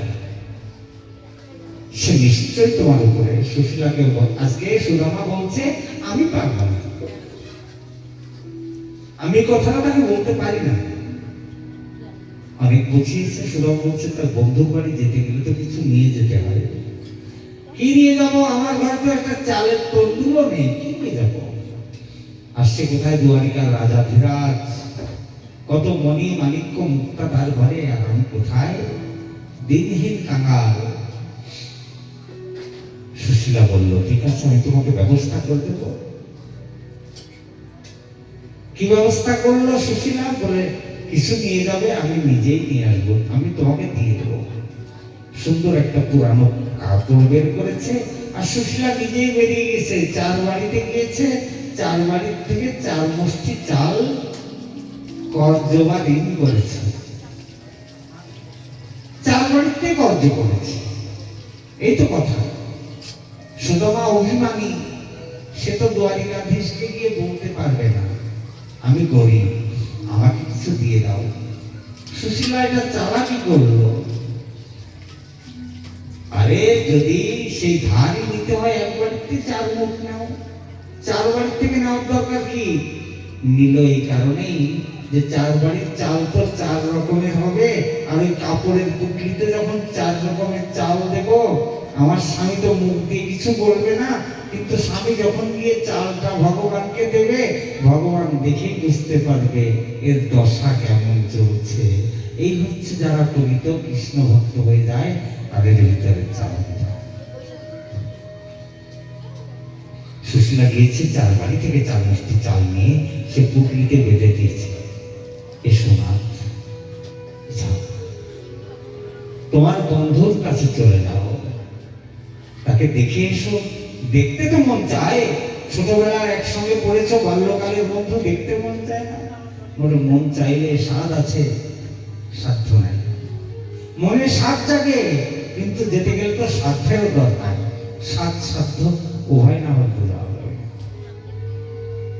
আজকে সুশীলা ব্যবস্থা করেছে, সুদামা চলে গিয়েছে, জঙ্গলের পথ দিয়ে চলছে, কোথায় বৃন্দাপুরী আর কোথায় দুয়ারিকাপুরী। রাত হয়ে গিয়েছে, একা একা চলছে, মনে ভয় লাগছে, তাই জঙ্গলের পথ দিয়ে একাকিত্ব কাটানোর জন্য হরি নাম করতে করতে আসতে চলেছে সুদামা। চলতে চলতে ক্লান্তি হয়ে গিয়েছে, ক্লান্তি এসেছে কোথায়? রাতে গভীর অন্ধকারে জঙ্গলের কোন একটা গাছের গোড়ায় সুদামা ঘুমিয়ে গিয়েছে। অনেক দূরের রাস্তা, বৃন্দাপুরী আর সুদামাপুরী, সেই দুয়ারিকাপুরী। ভগবান সর্বন্তর্যামী মায়া শক্তি দ্বারা মায়াকে বলে দিলেন, এত কষ্ট করে ওখানে ক্লান্ত হয়ে ঘুমিয়ে গিয়েছে, তুমি তোমার মায়া শক্তি দিয়ে আমার বন্ধু সুদামাকে আমার দুয়ারিকাপুরীতে আমার প্রাসাদের কাছাকাছি এনে দাও। মায়া শক্তি দ্বারা ভগবতী মায়া কি করেছেন? সুদামাকে সেই ঘুমন্ত অবস্থায় দুয়ারিকার সন্নিকটে জঙ্গলের শেষ প্রান্তে সেখানে একটা গাছের নিচে নিয়ে রেখে দিয়েছেন। সকাল হচ্ছে, প্রাতঃকাল, চারিদিকে পাখির কলতান, পাখিগুলো কিচকিচ করছে। আর কি করে? শব্দ শুনে ঘুম ভেঙে গিয়েছে সুদামার। ব্রহ্ম মুহূর্তে ওঠেন, নিয়ম করেন, আর কোনো কথা নেই। ঘুম যখন ভেঙে গিয়েছে, দেখছে আলো, গাছের ফাঁকা দিয়ে আলো বেরোচ্ছে। মনে মনে সকাল তো হয়ে গেল, কোথায় এলাম দেখি, রাতের অন্ধকারে চলেছি, আর তো এগোতেই পারিনি। সামনে দেখছে রাজপথ, মনে মনে ভাবলো কোনো পুরীতে এসেছি। জঙ্গল থেকে বেরিয়ে রাস্তায় নেমে এক পথিককে দেখছে, পথিককে বলছে, পথিক এটা কোথায় এলাম গো? কয়টা দুয়ারিকা আছে, দুয়ারিকাপুরী। আচ্ছা, এটাই তার দুয়ারিকাপুরী? এই রাজধানীটা কোথায়? আমাদের যে রাজা, আমার বন্ধু কানাই, সে কোথায় থাকে? দুয়ারিকাপুরীতে কানাই বলে কেউ কাউকে চেনে না। ভগবানকে কিভাবে চেনে? স্থান কাল পাত্রটা বৃন্দাবন লীলায় কানাই বললে সবাই চিনত, আর দুয়ারিকাপুরীতে সেই কানাইকেই চেনে। আবার কি নামে? রাজাধিরাজ শ্রী শ্রী 1008 কৃষ্ণচন্দ্র মহারাজ। কিন্তু আকার ইঙ্গিতে বলতে বলতে একসময় পথিক বুঝে গেল, এইটাই বুঝলো যে ওই যে আমাদের রাজা দ্বারিকানাথ, সেই বাল্যকালের বন্ধু। তার কাছে কি করবে? আমার ছোটবেলার বন্ধু, তার সঙ্গে দেখা করতে এসেছে। জীর্ণ শীর্ণ বস্ত্র, আর জঙ্গলের পথে ছুটেছে, পা রক্তাক্ত হয়ে গিয়েছে, অন্ধকারে কাটার চাই চলছে আজকে পুরীর দিকে, প্রাসাদের দিকে। প্রাসাদ দিকে চলতে চলতে মুখ্য দ্বারে পৌঁছেছে, তারপর আটকে দিয়েছে। কোথায় যাবে? সুদামা বলছে, এটাই কি কৃষ্ণচন্দ্র? হ্যাঁ, তোমাদের সেই রাজা কৃষ্ণচন্দ্রের প্রাসাদ? বলে হ্যাঁ হ্যাঁ। বলে আমি তার সঙ্গে একটু দেখা করতে চাই। কে হয় আপনার? কিন্তু তাকাচ্ছে, তারপর তাকায় দেখছে, মনে মনে হচ্ছে এত জীর্ণ শীর্ণ বস্ত্র নিয়ে কোনো ভিখারি এলো। কিন্তু নজর পড়েছে ব্রহ্মসূত্রে, স্কন্ধে ব্রহ্মসূত্র আছে। তারপর আর কথা বললো না। কেন? ওই তারপরকে ভগবান আগেই জানিয়ে দিয়েছেন, আমার দুয়ারে যদি কখনো কোনো ব্রাহ্মণ আসে, সেজন্য অসম্মান না হয়। কোন বৈষ্ণব আসে, তার জন্য অসম্মান না হয়, তাহলে আমি সেটা সহ্য করি না। বুঝতে পেরেছেন? ব্রাহ্মণ সম্ভাষণ, ব্রাহ্মণের মর্যাদা, বৈষ্ণব সম্ভাষণ, বৈষ্ণবের মর্যাদা কিভাবে রাখতে হয় ভগবান শিখিয়ে গেলেন। আর আমরা তো আজকাল বৈষ্ণবের মর্যাদাও রাখতে পারি না। কোথায় যে কোন অপরাধ ঘটে আমরা বুঝতে পারি না। তা আমাদেরকে আবার ভজনচ্যুত করে একেবারে অতল রসতলে নিয়ে পৌঁছে দেয় এক বিন্দু অপরাধ।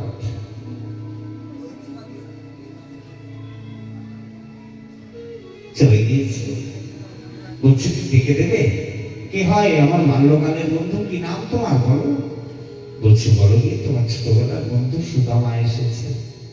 তারপর ওই অবস্থা দেখে সকালবেলায় ভগবান প্রাতরাশ সেরেছেন, মানে বাল্যভোগ সেরেছেন, বসে আছেন, রুক্মিণীকে নিয়ে কথোপকথন চলছে, নিজের সিংহাসনে বসছেন। যখন বসেছেন, দ্বারপাল গিয়ে দণ্ডবোধ করেছে, ভগবানকে জানিয়ে দিল কি হয়েছে। দ্বারপাল, একজন ব্রাহ্মণ এসেছেন, জীর্ণ শীর্ণ দশা, আপনার সঙ্গে দেখা করতে চান। কে? বলছে সে তো বলছে আপনার বাল্যকালের বন্ধু। বাল্যকালের বন্ধু কে? বলছে নামটা তো বললো, বৃন্দাবনী থেকে এসছে, সুদামা। এই সুদামা কথাটাই ভগবান শুনেছেন। আসলে ভগবান সর্ব অন্তর্যামী। ভগবান দেখাচ্ছেন যে আমি আমার দিনজনের প্রতি নিজেই কাঙাল হয়ে বসি, সে আর কতটা কাঙাল। সুদামা সুদামা বলে চিৎকার করতে করতে ছুটতে ছুটতে সেই দ্বারে চলে এসেছেন ভগবান। সুদামা সুদামাও ভগবানের গলার আওয়াজ পেয়ে ছুটছে ভিতরে, কোনো দ্বারপাল নেই। এক সময় গিয়ে দুজনে মিলে গিয়েছেন, আলিঙ্গনে আবদ্ধ হয়েছেন। সে কি আনন্দ! অর্থাৎ দীর্ঘদিনের পিপাসার্ত ব্যক্তি জল পান করলে যেমন অবস্থা হয়, শান্ত হয়, ভগবানও মনে হয় ওই রকম শান্ত কিছু পান করে নিলেন। সুদামাও মনে হয় সে শান্তির স্বস্তিটা নিজের অঙ্গে নিয়ে নিল। আলিঙ্গন করেছে, নিয়ে গেছে। নিয়ে গিয়ে ভগবান কি করেছেন? সুদামাকে তার নিজের আসনে বসিয়ে দিয়েছেন। ভগবান নিজের আসন ছেড়ে দিয়ে সুদামাকে সেখানে বসিয়ে দিলেন। বসো সুদামা, অনেক দূর থেকে আসছে তো সেই পা ধোয়ানোর দরকার আছে। এই যে শিক্ষাগুলো, সাধু বৈষ্ণব ঘরে আসলে, শ্রী গুরুদেব ঘরে আসলে তাকে যত্ন করতে হয়, যদি সেবা করতে হয়। এই জগৎ সংসারে গুরু সেবা, বৈষ্ণব সেবা, সাধু সেবার উপরে কোনো সেবা হতে পারে না। তুমি যতই জপ করো, তপ করো, কোথায় তুমি রুচি বাড়াতে গেলেও সেই গুরু কৃপা, বৈষ্ণব কৃপা, সাধুর কৃপা প্রাপ্তির পরেই ওতে রুচি আসবে। নামটা যখন অপরাধ মুক্ত চিত্ত হবে, তখনই নামে ক্রিয়া হবে। আমার বাবা এই কথাটা আমাকে প্রায় বলতেন, এখন তো কথাই বলেন না। আমার বলতে এখন তো কথাই বন্ধ হয়ে গেল, আর তো কথাই বলছেন। প্রায় বলতেন নাম করবে সাবধানে, নাম জিনিসটা ওইভাবে করা যায় না। নামটা কিভাবে নিতে হয় বলে এমন ভাবে নিতে হবে, কিভাবে নারদ বিষ্ণু নিরঅভিমান, নিরহংকার, তবেই নামের রুচি। আপনারা আশ্চর্য হবেন, ভাগবতীয় কথার ভিতরে আমার জানা কিছু কাহিনী দেখেন। সেবাটা কেমন, একটু সময় দেবেন, চেষ্টা করবো আপনাদের বেশি সময় না রাখুন। আমার নিজের শরীরটা তো ভালো চলছে না। তো সেবা কেমন? ভগবানকে প্রসন্ন করার জন্যই তো আমরা সাধু হয়েছি, ভজন করছি, যাই কিছু করছি। তো ভগবান প্রসন্ন হবেন কি হবেন না সেটা আমি জানি না, আমি দেখতেও পাচ্ছি না। তবে তার সাক্ষাৎ স্বরূপ পুরো বৈষ্ণব, তাদের সেবা করলে হয়তো ভগবান প্রসন্ন হয়েই যাবে। সাক্ষাৎ তার দ্বিতীয় স্বরূপ, যে কথাটা একটু পরেই আসবে। ভগবান সধামে যাওয়ার সময় বলে গিয়েছিলেন উদ্ধবকে, জগৎ সংসারে আমি গুরু রূপে অবস্থান করব। একচক্রা ধামে আপনারা গিয়েছেন অনেকেই, অনেকেই যান নাই। আমার নিতাই চাঁদের মন্দির, তার আগেই জগন্নাথ দেবের মন্দির আছেন বাঁকারায়, তার পাশে। এই জগন্নাথের সেবক ছিলেন, এখন অনন্ত শরণ বাবা আছেন, আগে তার গুরুদেব ছিলেন। জীবস্মরণ বাবা। এই কাহিনীগুলো শুনতে হয় সেবাটা কেমন। আমরা শুনি না তো, মন মানি চলেছি, সেবাটা মন মানি নয়, ওভাবে ভগবানকে আনন্দ দেওয়া যায় না। এই জীবস্মরণ বাবা জগন্নাথের সেবা করতেন নিজেই, শৃঙ্গার অভিষেক সবই করতেন, আবার তার পূজা সেরে নিজের আসনে ভজন করতেন, নিয়ম করে নির্ধারিত সময়ে আসন থেকে বেরোতেন। এইভাবে তার জীবনটা কেটে গেল। শেষের দিকে এসে একদিন উনি সেবা পূজা কম করতেন, অন্য ভক্তরা করতো, উনি আসনে বসতেন। একদম উনি আসনে বসে আছেন, ভজনের আসনে, কিন্তু তখন ভজনে মন লাগে নাই। শাস্ত্র বলছে যদি তুমি ভজনে বসে আবিষ্ট হও, যদি তোমার বুদ্ধি না থাকে, বাইরে কে এলো বা না এলো সে জ্ঞান যদি না থাকে, তখন তোমার কোনো অপরাধ হবে না। সাধু আসুক বা গুরু আসুক, কিন্তু সাধু গুরু বৈষ্ণব এসেছে, তুমি আসনে বসে জানতে পারছো, তুমি যদি সেখান থেকে না ওঠো তোমাকে নরকে যেতে হবে। অগস্ত্য ঋষির কথা বলেছিলাম না, আসছি রাজা ইন্দ্রদম্নের কথা, হাতি হয়ে গেল ভজনের ধ্বং করতে গিয়ে। গজেন্দ্র মুখ্যলীলায় বলেছি তো, ভজন করছি ভজন করছি, দেখানো ভজন ওই রকম বারবার গুঞ্জর্জনী হাতিজনী। একদিন জীবস্মরণ বাবা ভজনে বসছেন, মন লাগছে না, হঠাৎ করে কানে শব্দ এলো, কোন একজন প্রাচীন মহাত্মা আসছেন, তার বয়স 108 বছর। উনি ভজনের আসন থেকে বাইরে এসেছেন, প্রণাম করেছেন, স্বাগত করেছেন, পদ্মার্ঘ্য করেছেন, প্রসাদ পাইয়েছেন, একই হাতে সব করলেন, কাউকে কিছু বললেন না। ওই দিনে কিন্তু উনি আসনে ভজনে নির্ধারিত সময় পর্যন্ত বসলেন। পরন্ত বেলায় ওই 108 বর্ষীয় সাধু আনন্দ চিত্তে বলছে জীবস্মরণ বাবাকে, বাবা আমি আসি। জীবস্মরণ বাবা কাঁদছে না, সামান্য সময়ের জন্য আমার জীবনে এলেন, যেতে হবে, আটকালেন না কেন? সাধুকে আটকাতে উনি, তার কোথায় কি অবস্থা চলছে আমি জানি না তো, আটকালেন না।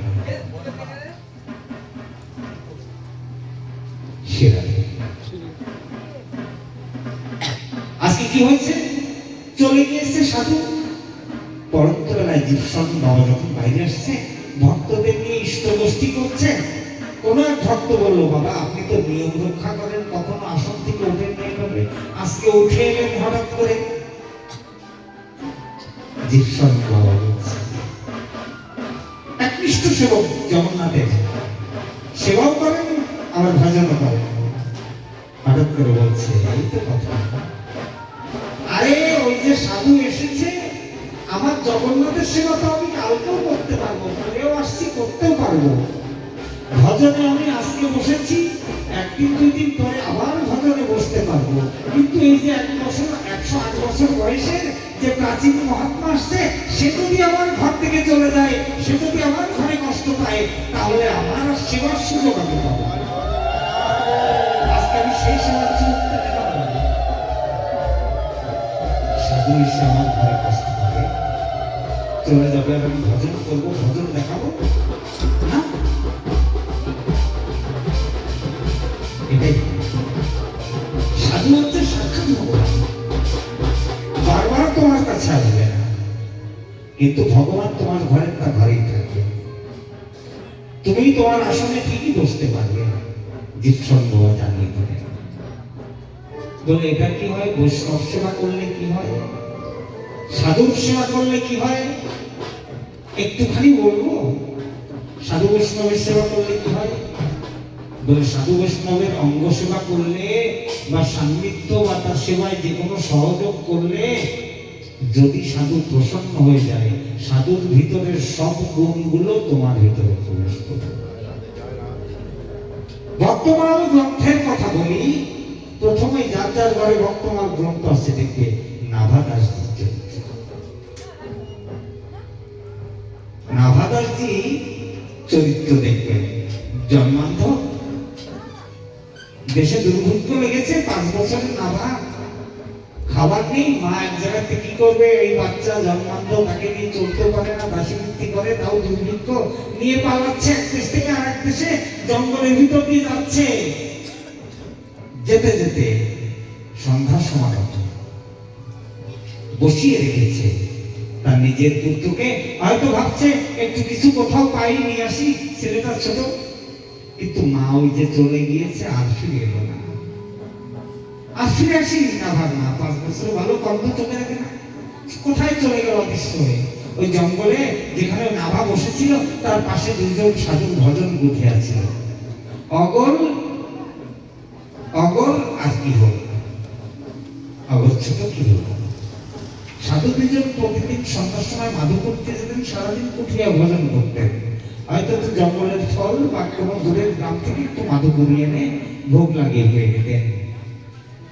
কি হয়েছে, একদিন ওই দিন ফিরে আসছেন 2 ভাই। এসে হঠাৎ করে দেখছেন কোন একটা গলা, বাচ্চার গলার আওয়াজ পাওয়া যাচ্ছে, কোথায় গন্ডগোল করছে। খুঁজতে খুঁজতে দেখেন একটু দূরে একটা বাচ্চা, চোখে দেখে না। আর কেউ নেই। নিয়ে এসেছেন নিজেদের কুঠিয়ায়, নিয়ে এসে প্রশ্ন করছেন, তুমি কি কিভাবে এলে? আমি মা নিয়ে আসছিল। মা কোথায়? তা তো জানি না। সাধুর নজরে পড়েছে। আজকে আজকে অগরজি কি করেছে? অগরজি বুঝতে পারলেন এই শিশু সাধারণ শিশু নয়, সাধুর দৃষ্টিতে তিনি দেখে বুঝতে পারলেন এর ভিতরে প্রচন্ড প্রতিভা আছে। কমণ্ডল থেকে জল নিলেন, তার তপস্যার দ্বারায় সে জল সিঞ্চন করলেন। আজকে সেই নাভাদাসের মস্তকে, চোখে নাভাদাস চক্ষু তুলে পেয়েছে, ভজন করছে। ডিউটি কি দিয়েছে? সেবা করো, গুরুদেবের আজ্ঞা পালন করো। কেহলজিকে বললেন, কেহলজি দীক্ষা দিয়ে দিন। কেহলজি বললেন না, এর দীক্ষা অন্যত্র দেওয়া হবে। এর দীক্ষা কে দেবেন? বলে আমাদের যে গুরুদেব অগ্রদাস তিনি। অগরজি নিজের সন্তানের মতো মানুষ করেছেন। কিছুদিন পরে অগরের মৃত্যু হলো। মৃত্যুর আগে কোহলকে বলে দিলেন, এই বাচ্চাকে গুরুদেবকে দিয়ে দাও। বছরের পর বছর এই 2 মহাত্মার অঙ্গ সেবা করতে করতে ব্রহ্ম জ্ঞান জেগে গিয়েছে। সব শাস্ত্রের জ্ঞান হয়েছে। 2 জন মহাত্মার অঙ্গ সেবা করতে, কোনো মালাও করে না, কোনো গ্রন্থও পড়ে না। শুধু সাধনা যা দরকার, কখনো জল এগিয়ে দেয়, কখনো এইটা করে দেয়, কখনো ওইটা করে দেয়। এই করতে করতে তার ভিতরে জ্ঞান হয়ে গিয়েছে। যখন জ্ঞান পরিপূর্ণ হয়ে গিয়েছে, কোহলজি মনে মনে বিচার করলেন, আমাকেও চলে যেতে হবে। তাহলে কোথায় দিয়ে দিই? পাঠিয়ে দিয়েছেন অগ্রদাসের কাছে। তখনকার দিনে অগ্রদাসজি পরম তপস্বী ছিলেন। আমাদের কাছে কাজ শেষ, এবার উপরের স্তরে যাও, উপরের স্তরে যাও, ওখানে গেলে আরো কল্যাণ হবে। কোহলজি জানিয়ে দিলেন, আজকে নাভাদাস অগ্রদাসের সেবা করেন। বলো রাধে। সর্বোচ্চরে যিনি ভজনে বসে সবকিছু বলতে পারতেন, অগ্রদাসের সেবায় নিয়োজিত হয়েছেন। অগ্রদাসজি ভজন গুঠিয়া ভজন করেন, বাইরে বেরোন না, কেউ দেখতেও পারে না। গ্রীষ্মকালের সময় আগের দিনে টানা পাখা ছিল, বড় তাল পাখা না যে কোনো পাখা বানিয়ে দড়ি দিয়ে বাইরে টানতে হতো, আর সেই পাখার হাওয়া হতো। এখনকার তো ফ্যানও ছিল না, হাত পাখা ব্যবহার হতো না। গুরুসভা ওই রকমই ছিল। অগ্রদাস ভিতরে ভজন করতেন, আর টানা পাখার দড়িটা ওই ফাঁকা দিয়ে কোথাও দিয়ে নিয়ে বাইরে বসে নাভাদাস গুরুদেবের সেবায় সহযোগিতা করতেন। আমার গুরুদেব ভজনে আছে, তার যাতে ক্ষতি না হয়। আজকাল ভজনে কি হয়? আরে গুরুদেব বসছে কিনা দেখার দরকার নেই, আমি তো আসনে বসি, আমার নাম সংখ্যা পড়াতে হবে, আমার এই আছে ওই আছে। বাপরে বাপ, হরিনাম করতে হবে, নাম আছে, মালা ছাড়া যাবে না। গুরুদেব মালা পড়ছে, তার আসনটা পেল কি না পেল তো খবর নেই। আজকের দিনে অমুক বলেছে, নাম করলেই উদ্ধার। নামের মধ্যে সব আছে, ওটা তো সবাই জানে। নাম আর নামে অভেদ্য। কিন্তু এইভাবে কোটি জন্ম যদি চলে যায়, গোবিন্দ মিলবে না। গোবিন্দ তো কে? গুরুদেবকে গোবিন্দের প্রতিমূর্তি, গুরুদেবের প্রসন্নতা বলাই নেই। আমি ভজন করছি, ভজনে ঢং করছি, এটা হয়? আর এই জন্যই পতনগুলো হয়ে যায়, কখন কার পা পিছলে যায় কেউ বলতে পারে না। নাভাদাস বাইরে বসে পাখা টানছেন, অগ্রদাস ভিতরে ভজন করছেন। এদিকে অগ্রদাস ভজনে বসে তিনি দেখতে পাচ্ছেন তার কোন শিষ্য তাকে স্মরণ করছে, গুরুদেব রক্ষা করো, রক্ষা করো, রক্ষা করো। অনেক দূরে ওই অগ্রদাসজির এক শিষ্য, সে ব্যবসায়ী, বাণিজ্য করতো, এক মহল থেকে এক বন্দর থেকে আরেক বন্দরে, সেই সে ব্যবসা করে ফেরার পথে আগের দিনে জাহাজ চলতো তো নদী পথে, বাতাসে ঝড়ের ভিতরে জাহাজটা পড়ে গিয়েছে, শিষ্য চিৎকার করছে, গুরুদেব রক্ষা করো, রক্ষা করো। কত শত কিলোমিটার দূরে। আর ওই অগ্রদাসজি তিনি স্মরণেই দেখছেন, মন্ত্র স্মরণ করতে বসে তার শিষ্য বিপদে আছে।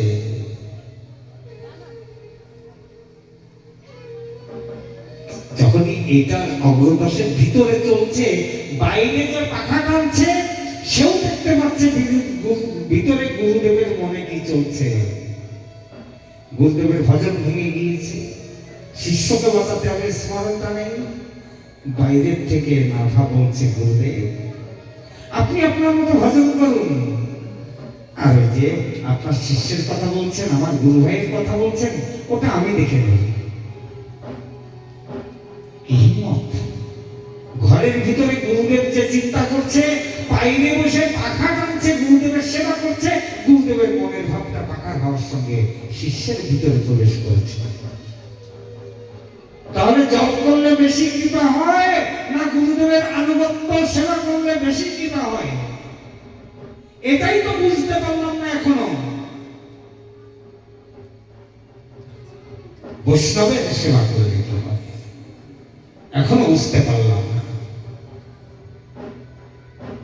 আর এই দুর্বুদ্ধিটা আমাদের বারবার জন্ম মৃত্যুর চক্রে ফেলে দিচ্ছে। এই দুর্বুদ্ধিটা, এই নির্বুদ্ধিটা আর বুঝতে পারছি না। গুরুদেব আপনি ভজনে বসুন, আমি দেখছি। হাত জোর করে বলছে, প্রভু আমার গুরু ভাইকে এখনকার মতো ক্ষমা করে দাও, গুরু ভাই বিপদে পড়েছে, উদ্ধার করে দাও। আর আমার গুরুদেব যেন ওই স্মৃতি আর না দেখে, আমি তোমার কাছে হাত জোর করছি। বাতাস থেমে গিয়েছে, সেই গুরু ভাইয়ের জাহাজের ক্ষতি হলো না। নাভাদাস কি করেছে, ভজন থেকে শেষ টাইমে বেরিয়ে এসে, অগ্রদাস নিজের কুঠিয়া থেকে বেরিয়ে এসে নাভার সামনে দাঁড়িয়েছে। নাভা প্রণাম করছে, গুরুদেব কি হলো? বলছে, নাভা একটা কথা বলবো তোকে। এই যে ভিতরে আমার মনে কি চলছে, আর তুই কি করে বুঝলি সেই কথা?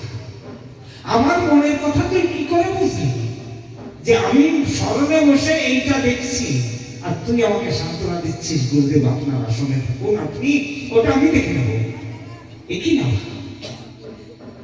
নাভাদাস যখন ভক্তমাল গ্রন্থ রচনা করবে, নাভা অগ্রদাসকে বলছে, গুরুদেব আমি লিখবো কি করে, আমি কিছুই জানি না। ওই অগ্রদাসী নাভাদাসকে বলেছিল, যেমন করে ভিতরে আমি ছিলাম, আমার মনের খবরগুলো তুই জেনে নিয়েছিলি বাইরে বসে। প্রত্যেকটা ভক্তের জীবন চরিত্র এরকম চিন্তার দ্বারাই তোর ভিতরে আমি আশীর্বাদ করে গেলাম। সেই নাভাদাস ভক্তমাল গ্রন্থ রচনা করেছে। এটাই সত্য। বাইরে এসে বলছে, নাভা তুই পাখা সেবা করতে করতে পাখার হাওয়ার সঙ্গে আমার মনের হাওয়াটাও নিয়ে নিলি, সব বুঝে নিলি। সেবাটা এরকম, যা অনেক কথাই বললেন না, প্রসঙ্গে যাই, রাত হয়ে যাবে। চেষ্টা করছি তাড়াতাড়ি বিশ্রাম দেওয়া। সারাংশ গুলো করে করে আমরা আস্তে আস্তে বিশ্রামের দিকে যাব। এই প্রকারে স্বাগত জানিয়েছেন, সুদামা এসেছেন, ভগবান নিজের আসনে বসতে দিয়েছেন, পা ধুয়ে দিবেন, পদ্মার্ঘ করবেন। রুক্মিণীকে বলছেন, হে দেবী জল নিয়ে এসো। কেন? আরে ব্রাহ্মণ এসেছে, সে আমার গুরুকুলের ছোটবেলার বন্ধু। রুক্মিণী তাকাচ্ছে, বারবার কেন টোকাচ্ছে? দুয়ারিকার অধিপতি সে কোনোদিন কাউকে দেখে আসন ছেড়ে দিল না। আরে কাকে জীর্ণশীর্ণ বস্ত্র পরিহিত তাকে নিজের আসনে বসিয়ে দিয়ে নিজে পায়ের ধারে বসে পড়েছে। ভগবান সুদামার পায়ের কাছে বসে পড়েছেন। যাও দেবী, জল নিয়ে এসো। ব্রাহ্মণের সাথে পা ধুয়ে দিতে হবে। আনতে গিয়েছে রুক্মিণী জল। এদিকে ভগবান কি করছেন? সুদামার পায়ের নিচে হাত বুলাচ্ছেন। কত দূর থেকে এসেছে, পায়ে তো জুতো চটি নেই। কাটা ঝিল কত কি না বিঁধেছে আমার বন্ধুর আমার কাছে আসতে। এখানে একটা কথা এসে গেল, এই যে কাটা ঝিল বিঁধেছে, ভগবান বললেন আমার কাছে আসতে আমার বন্ধু। ওই ভগবত প্রাপ্তির জন্য কত ঝিল কত কাটা আমাদের জীবনে আসবে, এটা উপেক্ষা করো না। আর যদি সয়ে নিতে পারো তাহলে ভগবানই তোমার সেবা করবে। মাধব দাসকে যেমন সেবা করতে গিয়েছিলেন জগন্নাথ। তোমাকে তার বিষয় রুক্মিণী জল নিয়ে এসে দাঁড়িয়ে আছে। এদিকে সুদামা এসেছে, জঙ্গলের পথে কাটা ঢুকে ঢুকে আসে, তো ভগবানের হাত রাখছে, ভগবান একটা একটা খুলছেন কাটা। কাটা কাকর খুলতে খুলতেই সুদামার চরণ থেকে রক্ত বেরিয়ে যাচ্ছে। ভগবান দেখছেন, ভগবান নিজেকে শান্ত রাখতে পারলেন না, অশ্রু বিগলিত হলো। দেখো আমার বন্ধু আমার কাছে আসতে কতই না কষ্ট হয়েছে। চোখ দিয়ে অঝর দ্বারা বিস্কিরির মতো জল চলছে ভগবানের, আর সে ভগবানের চোখের জলে সুদামার চরণ ধুয়ে দিলেন। রুক্মিণীর জল আর লাগলো না। ভগবান নিজের চোখের জল দিয়ে বন্ধু ব্রাহ্মণ সুদামার চরণ ধুয়ে দিলেন। এই হলো আমার ভগবান। যদি ভক্তি সেবা যদি অটুট থাকে, তুমি कहता है भगवान आते नहीं, मेरा जैसे बुलाते। আমার সেবা আমার পরিবারের উপর ভগবান। আজকে ভগবান এই ভজন রাজ্যটা এরকম কাটার উপর দিয়ে চলতে হয়। এই ভজন রাজ্যটা চলা মানে খুনের ধারের উপরে চলা, এত সহজ নয়। ভগবান নিজের চোখের জল দিয়ে সুদামার চরণ ধুয়ে দিলেন। রুক্মিণীর জল এনে ঠায় দাঁড়িয়ে আছে, দেখছে, প্রত্যাখ্য করেছেন। সুদামার চরণ ধৌত জল ভগবান শিরে ধারণ করলেন, মস্তকে ধারণ করলেন, মুখে ধারণ করলেন। সমস্ত দাস রমণীদের মহিষীদের বললেন, যাও এই পদরক গ্রহণ করো। এই জন্য তো ভগবানকে বলা হয়, স্তুতিতে বলা হয়েছে কি, নমো ব্রহ্মণ দেবায় গো ব্রহ্মহিতায় চ জগদ্হিতায় কৃষ্ণায় গোবিন্দায় নমঃ। ভগবান নিজেই ব্রাহ্মণের সেবা করেছেন, গোমাতার সেবা করেছেন, বৈষ্ণবের সেবা করেছেন। কারণ ভগবানের কাজ কি? আপনি আচরি ধর্ম জীবিকা শেখায়, শিখিয়ে দিবেন। প্রত্যাখ্য করেছেন, সুন্দর করে বসিয়েছেন, গল্প করছেন, বাল্যভ হয়েছে, কথাকে সামনে নিতে হবে। তো তৎপশ্চাৎ মধ্যাহ্নে ভোগরাগের আয়োজন হয়েছে, গল্প চলছে, কথোপকথন চলছে, 56 ভোগ 36 ব্যঞ্জন রান্না হয়েছে। বন্ধু এসেছে ভগবানের দ্বারকায়, 56 ভোগ 36 ব্যঞ্জনের কোনো কমতি নেই কখনো। দুই বন্ধু একসঙ্গে বসে কথা বলছেন, প্রসাদ গ্রহণ করছেন। ভগবান সর্বন্তর্যামী। ওই যে সুশীলা 4 রকম চালের একটা পুটলি দিয়েছিল সুদামার কাছে, তোমার বন্ধুকে দিল। ভগবান আসার পর থেকেই চিন্তা করছে, আমার ভাগটা আজও আমার বন্ধু আমাকে দিল না, এখনো লুকাচ্ছে, নেব কি করে? বগল আটকে বসে আছে, 4 রঙের চালের পুটলি বগলের নিচে। মধ্যাহ্নে কেটে কেটে ভগবান বলছে, সুদামা যখন থেকে এসেছিস এই বাম হাতটা কেন নিচে করা? তোর হাতটা খুলছিস না কেন? ওই হাতে কি কোনো সমস্যা হলো? সুদামা বলছে না, বলে মনে হয় হাতটাই কোনো অসুবিধা, তো ডাক্তার দেখাই, বৌদ্ধ দেখাই, কবিরাজ দেখাই। আজকে বিশ্রাম দিবস, সবাই আসবে তো, খুব সাবধানে, কম কথা বলে বসে যাও, সবাই বসে খাও জায়গা সেরা আমরা কনককে একটু ডাকবো, আমাদের একটুখানি আমার স্বামীকে স্মরণ করি, আমার সেই স্বামী ব্রজেশ্বরী রাধা ঠাকুরানী, তাকে একবার স্মরণ করি, তৎপশ্চাৎ আবার আমরা যাই। সবাই সঞ্চিত ধ্যানে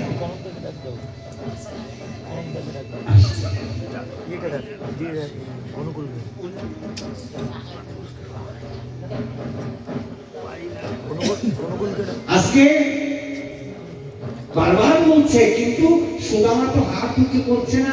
ভগবান এক সময় বলছে, সুদামা হাতটা উঁচু কর, বলে না। হাতে কোন বই ফোড়া হয়েছে, বলে না। ফোড়াও হয়নি না, তাহলে কি হলো? বলে হাতটা উঁচু কর। ভগবান তো বলছে না, ভগবান বলছে উঁচু কর, সুদামা বলছে না। কেন এরকম হলো? ভগবান দেখলেন তো সহজে অসুবিধা হলে বলতে দেখাবো, হাত যখন তুলছে না, ভগবান নিজেই সুদামার হাতটা ধরে উঁচু করেছেন। আর যখনই সুদামার হাত ধরে উঁচু করেছেন, ওই যে বগলের নিচে যে চালের পুটলিটা দেয়নি কেন? নিয়ে এসছে তো বন্ধুকে দেবে, কিন্তু তাদের যে অবস্থা, দ্বারকা এসে বন্ধু অবস্থা দেখে সুদামা লজ্জা পাচ্ছে। সুদামা এমন লজ্জা পাচ্ছে, ওই পুটলিটা বের করে দিতে পারছে না, লজ্জা হচ্ছে। কি করে দিই আমি? দিই একদম দরিদ্র, আর আমার বন্ধু কোথায় দ্বারকার রাজা, তাকে 4 ভাজা চাল, 4 রকম চাল দেওয়া যায়, দিচ্ছে না। কিন্তু ভগবান তো ওই প্রাণাসী, ভগবান তো কারো কাছে রাজভোগ 56 ভোগ চান না। ভগবান কিসের ভোগ? ভগবান ভাবগ্রাহী, অর্থাৎ আমার মনের ভাবকে গ্রহণ করেন। ভগবান 56 ভোগ 36 রঞ্জন চান না, আমার মনের ভাব, আমার দেওয়ার জন্য তার প্রতি কতটা আকুলতা ব্যাকুলতা, এটাই। আর ভজনের মূল কথাই হলো আকুলতা আর ব্যাকুলতা। দিচ্ছে না। শুধু আমার বগল থেকে চালের টুকলি পড়ে গিয়েছে, ভগবান টুকলি খুলেছেন, সেখান থেকে দেখছেন ভগবান 4 রকমের 4 মুখ চাল, এক মুষ্টি তন্দুল মুখে নিয়ে নিলেন। মুখে নিয়ে এত আনন্দ পেয়েছেন, ওই যে দেওয়ার ভাবটা, আমার কিছু নেই, যা আছে তাই দিলাম। সুদামার এক মুষ্টি মুখে নিয়ে তিনি সুদামার উপর আশীর্বাদ করলেন, 3 লোকের সম্পদ প্রদান করে দিলেন সঙ্গে সঙ্গে।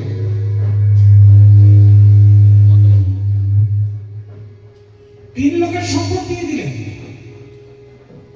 লক্ষ্মীদেবীকে বলে দিলেন 3 লোকের সম্পত্তি দিয়ে দাও। এদিকে দ্বিতীয়বার মুখে দিতে যাবে, রুক্মিণী দেবী এসে হাত চেপে ধরেছে। এ কি আছে এর ভিতরে? 3 লোকের সত্য সম্পত্তি তুমি দিয়ে দিলে। আবার আরেক মুঠি খেয়ে কি আমাদেরও বিক্রি করে দেবে সাধুর কাছে রে বাবা? না, হাত চেপে ধরেছে। ভগবান বলছে, তুমি আটকাচ্ছ কেন? আমার প্রাপ্ত বস্তু আমি নিচ্ছি, তোমরা চাইলে তোমরাও একটু প্রসাদ নিতে পারো।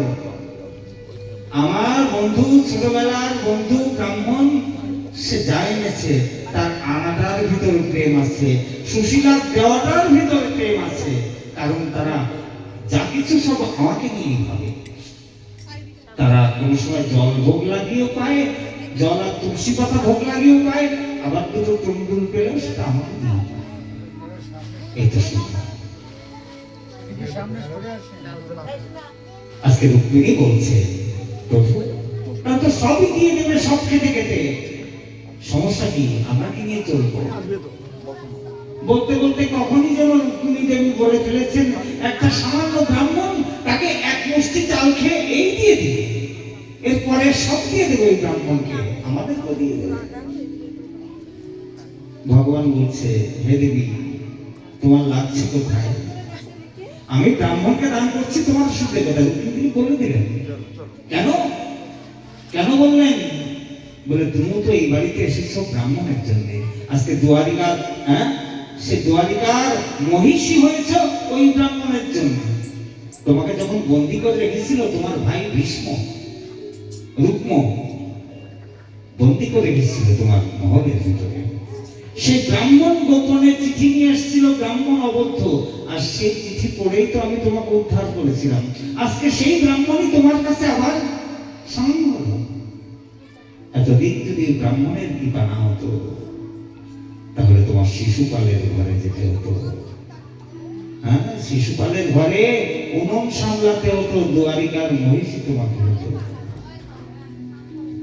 এই হলো ভগবানের ভগবত। আমরা একটু রাধারানীকে স্মরণ করবো, আবার কথায় যাব। বলেছিলাম একটু ভজন করব, কথায় বসে তো আর কথা হয়নি, ব্যস্ততাও চলছে একটু। ব্যস্ত মানে সবাই ব্যস্ত হবে, 9টা বাজে 10টা বাজতে বাজতেই তো সবাই আবার বলবে শেষ করো শেষ করো, কত বাড়িতে কত কাজ, কত যন্ত্রণা। আজকে কাজ নেই, আজকে অনেকক্ষণ হবে।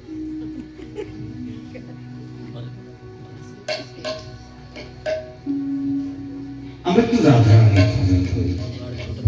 শিরাধা অনেক ছেলেটা গেল কোথায়? ওই বাড়ি গেছে, ওই বাড়িতে। ওই বাড়ি।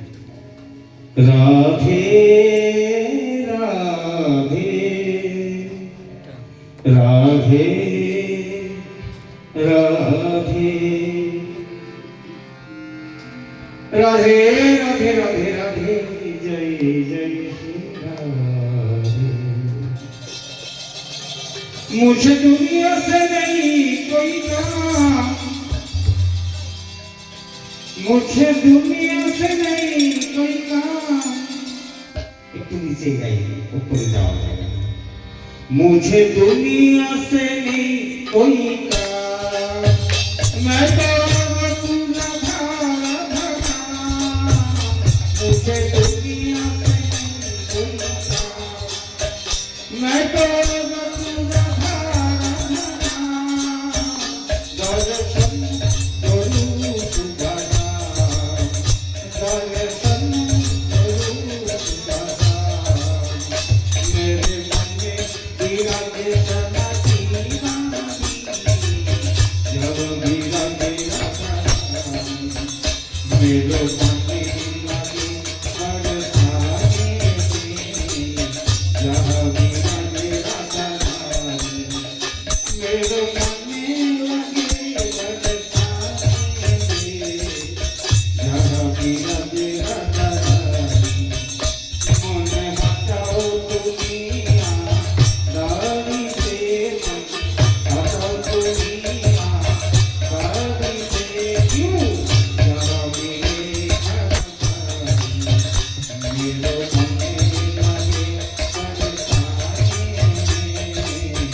मेरे मन में न लगे कोई और, मैं तो रहूं शांत का साथ।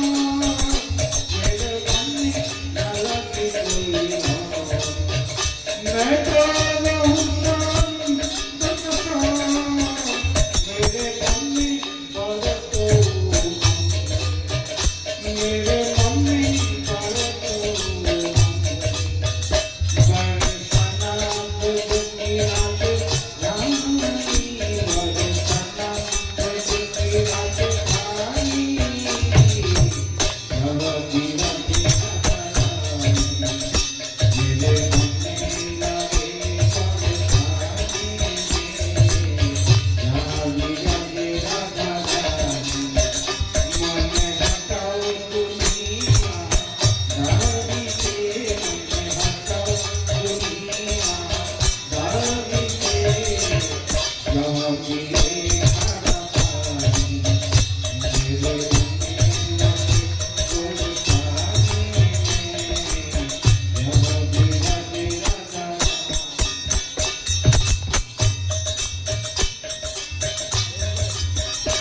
मुझे दुनिया से नहीं नाचना, ये जगत सपना।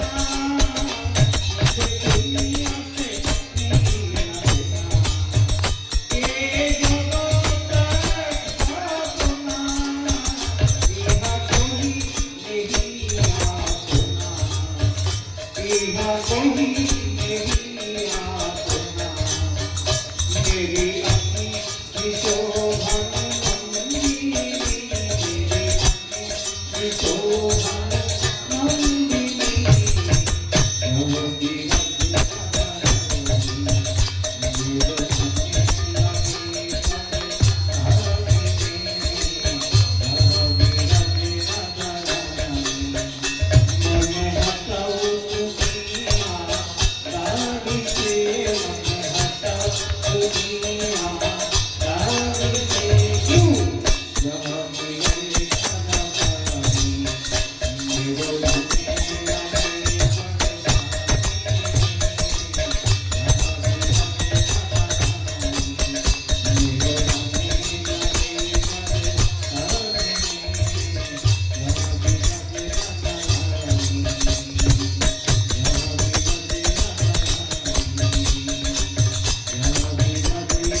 ফ্যান ফ্যান ফ্যান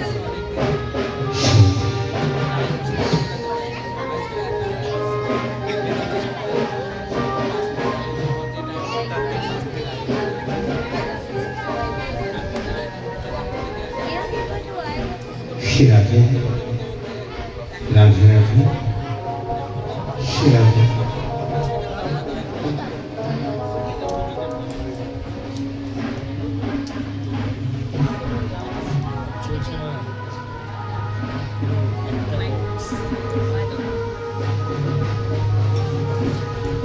আজকে ভগবান তার নিজ প্রাপ্য বুঝে নিয়েছেন। রুক্মিণী ভাগবতী রুক্মিণীকে বলছেন, তোমরা যদি প্রসাদ নিতে চাও নিয়ে নাও। ভাগবতী রুক্মিণীর তখন হোশ হয়েছে, বললেন তাহলে এই প্রসাদ আপনি একা নেবেন কেন? আমাদেরও ভাগ দিন। ভগবান বান্ধবী সুদামা কর্তৃক আমি তো সেই প্রসাদই সেই তন্দুর সমস্ত মহিষীদের দিয়ে দিলেন। তৎপশ্চাৎ সমস্ত মহিষীদেরকে ডেকেছেন, দ্বারকা সবাই এসেছে, বলছেন প্রণাম করো। উচ্চ আসনে সুদামাকে বসিয়েছেন, সব মহিষীগণ প্রণাম করছে। ভগবান ইঙ্গিত করে বলছে, কি রে বাবা কানাই, বিয়ে করেছিস তাই সবাই প্রণাম করছে, কারা? বলে সবই আমার লোক। ভগবান বলছে বৌদি নেই? বলছে হ্যাঁ আছে। নাম কি? সুশীলা। যেমন নাম তেমনি তার বৈশিষ্ট্য। সুশীলার বৈশিষ্ট্য কেমন? একটা গ্রন্থ আছে ছোট মতো, গীতা প্রেস গোরক্ষপুরে, দেখবেন আদর্শ রমণী সুশীলা, মানে 10-15 টাকা দাম আছে। বলে আমার কথা বলে না? বলে নিশ্চয়ই বলে। তোর বৌদি তো ওই তরুণগুলো পাঠিয়েছিল। ভগবান বলছেন আমি বুঝতে পেরেছি, সে তো পাঠিয়েছে আমাকে।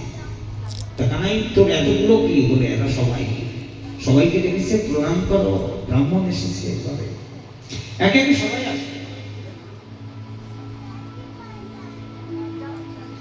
সবাই যখন আসছে প্রণাম করছে, সুদামা বলছে কি কানাই কারাই? যেই আসছে সুদামা প্রণাম করছে, আয়ুষ্মতী ভব, সদা সুখী ভব, এটা ভব ওটা ভব, ভব ভব বলতে বলতে এখন 16,000 তো, এখন ভব আর ভো ভো হয়ে যাচ্ছে। এত সময় ধরে আর ভব ভব আর হচ্ছে না। শব্দটা এমনই হচ্ছে ভাগো ভাগো। এখন আমি যাই, এমনি দশা হয়ে যেত। বেশিবার এক কথা পুরস্চারণ করতে গেলে পুনরায় বুঝে নেই। তাহলে এতজন প্রণাম করলেন, পারবো না রে কানাই, সামলে দে। বলে কি করে সামলানো যায়? সুদামাই বলে দিলেন, কানে একটা উপায় বলি, ওদের হয়ে তুই যদি আমাকে প্রণাম করিস তা ওদের প্রণামটাই হয়ে যায়। কানাই তুই প্রণাম কর আমারে, আমি তোকে আশীর্বাদ করি। আজকে ভগবান সবার হয়ে বিপ্রকে প্রণাম করেছেন আর সুদামাজি আশীর্বাদ করেছেন, সদা সুখী ভব। ভগবান যেখানে সদা সুখী হয়ে যায়, জগৎ সংসার সুখী হয়ে যায়। বলো রাধে রাধে। এই হলো বিপ্রের আশীর্বাদ, ব্রাহ্মণের আশীর্বাদ, বৈষ্ণবের আশীর্বাদ। এটা তো নিতে পারি না, এটা নিতে পারি না, বুঝতেই পারি না আশীর্বাদটা কেমন। এর জন্যই তো এত গোলমাল, এতক্ষণ এত কথাই বলা হলো। এর আগে সেবাটা ওই রকম, আমি সেবা করছি, আমি সেবা করে তো কারো সুখের জন্য তার সেবা করাই। গুরু সেবা করছি গুরুদেবকে সুখ দেওয়ার জন্য, বৈষ্ণব সেবা করছি বৈষ্ণবকে সুখ দেওয়ার জন্য, ভগবানের সেবা করছি ভগবানকে সুখ দেওয়ার জন্য। আমি তো সুখ দেওয়ার প্রয়াস করছি, বারবার চেষ্টা করছি, কিন্তু প্রকৃত সুখ যদি প্রভু পেয়ে যান, তাহলে আমি কেন সুখী থাকবো না? আমার ভিতরে তো সেই সুখের উমঙ্গ অর্থাৎ ঢেউ উঠতে থাকবে। সুখটা কিভাবে পাওয়া যায়? সেবা সুখের উপরে কোনো সুখ নাই, যে যত মন্ত্রণা দিক আর যত কথাই বলুন। এই জগৎ সংসারে ভগবত কৃপা সাধু কৃপা প্রাপ্ত হলে ভগবত সেবা, বৈষ্ণব সেবা, গুরু সেবা, সাধু সেবা না করা পর্যন্ত অন্য কোনো পদ্ধতিতে ভগবত পাওয়ার কোনো সম্ভাবনা নাই। বলো রাধে রাধে। সবাইকে আশীর্বাদ করেছেন, সেই রাত থেকে গেলেন ভগবান সুদামা। পরদিন ব্রহ্ম মুহূর্তে সূর্যোদয়ের আগে উঠে গিয়েছেন ঘুম থেকে। যেতে হবে কোথায়? আমি তো চলে এসেছি পরশুদিন ঘর থেকে, কালকে পুরোটা দিন দ্বারিকায় কেটে গেল, আসতে যেতে হবে। ব্রহ্ম মুহূর্তে উঠে গিয়েছেন। যারা ভজন করেন বা যাই করেন, ব্রহ্ম মুহূর্তে ওঠার অনেক গুণ আছে। ওই সময়টায় ভগবানের পার্শ্বদগণ বিচরণ করে না, দেখেন ভগবানের সৃষ্টি কে কোন কর্মে, হ্যাঁ, তাকে ইয়াদ করছে কিনা, এগুলো দেখেন। এই জন্যে ব্রহ্ম মুহূর্তে স্নান, ব্রহ্ম মুহূর্তে ভগবানের কীর্তন, ব্রহ্ম মুহূর্তে ভগবানের স্মরণ অন্য কোনো সময়ে হয় না। সকালে সূর্য ওঠার আগে তো দধি মন্থন করলে মাখন বেশি পাওয়া যায়, একই দধিতে দেখবেন সূর্য ওঠার পরে মাখনটা পাওয়া যায় না। সেবাটা কৃপাটা উপযোগী সময়, নির্ধারিত সময়, যার জীবন নিয়ন্ত্রিত নেই। ওই যে ডালবিহীন নৌকার মতো, এই কিনার ধাক্কা, ও ঘাটে একবার, এই ঘাটে একবার, বাতাস যেদিকে নিয়ে যাবে বাতাসেই তো করতে হবে। জীবনে একটা দাঁড় বানাতে হয়। তা দাড়ি তো আমার শ্রীগুরুদেব, দাড়ি আমার গোবিন্দ, দাড়ি আমার বৈষ্ণবগণ, তার আচার্য। একটু ভুলে যাই, মনমানি কথা, মনমানি ভাবে চলাটা না, ওটা পছন্দ না। কারো মনে হলেও হতে পারে, আমার মনে হয় মহাজন অতস্য পন্থা বারবার শাস্ত্র বলছে, আমি কেন মিথ্যা বলতে পারবো? এই প্রকারে ব্রহ্মমুহূর্তে উঠেছেন, স্নান আদি করলেন। সকালে ভগবানও উঠে যান প্রতিদিন ব্রহ্মমুহূর্তে, উঠে গিয়ে রেডি হচ্ছে, দেখে সুদামা বলছে, সুদামা এত তোড়জোড় কি হলো, কোথায় কি করবি? বলে আমাকে তো যেতে হবে বন্ধু, যেতে হবে। হ্যাঁ, ভগবান একটা প্রশ্ন করলেন না, কেন যাবি আর 2 দিন থাক, কেন করলেন না? ওই যে বন্ধু যাচ্ছে চলে, ভগবান মনে মনে বিচার করছেন, তাকে যা দেওয়ার দরকার তো আমি আগে দিয়েই রেখেছি। 3 লোকের সম্পদ দিয়ে পাঠিয়ে দিয়েছি, কিন্তু তাও আমি ওকে আটকাবো না। কেন? কর্তব্য আছে। এই যে আমরা অনেক সময় সাধু বৈষ্ণব আসে, অনেকে বাড়িতে অতিথি আসে, তাকে আর একটা দিন আমার অনুরোধে থাকো, এবার আমার অনুরোধে থাকো, এটা করতে নেই। কেন? বলছে তোমার অনুরোধ রক্ষা করতে গিয়ে তার তো অনেক ক্ষতি হতে পারে। ভগবান একটাবারও বললেন না সুদামা আর একটা দিন থেকে যাও। কেন? ভগবান জানেন সুদামা যেদিন থেকে বৃন্দাপুরীর থেকে দ্বারকাপুরীতে এসেছে, সুদামা ঘর থেকে বেরিয়েছে তো আর কখনো সুদামার স্ত্রী সুশীলা 1 বিন্দু জল মুখে দেবে না, পতিব্রতার মনে। 1 বিন্দু জল মুখে দেবে না, স্বামী নাই ঘরে। পতিব্রতা কাকে বলে? পতি দেবতার অনুকূলে যে চলে তাকে পতিব্রতা বলা হয়। এত সহজ নয় পতিব্রতা কথাটা। পতিদেবতার অনুগামিনী এবং আনুগত্যে থাকাই পতিব্রতা। পতিদেবতার সুখে আমি সুখী, পতিদেবতার দুঃখে আমি দুঃখী, এটাই পতিব্রতা। চলে গিয়েছে, কিন্তু না, কথায় গিয়ে দিতে হবে। যখন গিয়েছে, গিয়ে দেখছে, প্রবেশ করেছে বৃন্দাবনতে, গিয়ে দেখছে তার যেখানে ঝোপড়ি পর্ণকুঠিয়া ছিল, সে পর্ণকুঠিয়া নেই, কে যেন প্রাসাদ বানিয়ে দখল করে বসে আছে। সংসার হলো সুদামার, মনে মনে বিচার করছে এটা কি হলো, আর একটু এগিয়ে যাচ্ছে। আর একটু যখন এগিয়ে গেছে, দূর থেকে জিজ্ঞাসা সুদামাকে দেখে চিনতে পেরেছে তার স্ত্রী সুশীলা। কিন্তু সুশীলার তো ঢোল বদলে গিয়েছে, সেখানে ঝোপড়ি নেই, বিরাট প্রাসাদ বিশ্বকর্মাকে পাঠিয়েছিলেন ভগবান, তৈরি করে দিয়ে গেছে। আর অর্থ হলে চেহারার পরিবর্তন হয়, দেখবে খেয়াল করে, কথার পরিবর্তন হয়, চলনের পরিবর্তন, বলনের পরিবর্তন, এটা প্রায়ই অনুভব করবে। টাকা পয়সা হয়ে গেলে না, অনেকে ধর্মকে সরাই কাজ করে যায়। কিন্তু আমার কথা নেই, ভাগবতের কথা বলে দিলাম, আমার মন গড়া কথাই চলবে না, হয়তো দেখবে না। আজকে অন্যরকম, সুদামা চিনতে পারছে না, অপরূপ সুন্দরী হয়ে গিয়েছে সুশীলা। জরাগ্রস্ত সুশীলা সুন্দরী হয়ে গিয়েছে। ব্যাস, সুশীলা প্রদীপ নিয়ে এসছে, স্বামী আসছে দেখেছে, প্রদীপ জ্বালিয়ে নিয়ে আরতি করার জন্য আসছে, আরতি করার জন্য আসছে। তোমাদেরকে একটা কথা বলি, যারা হরি ভজন করবে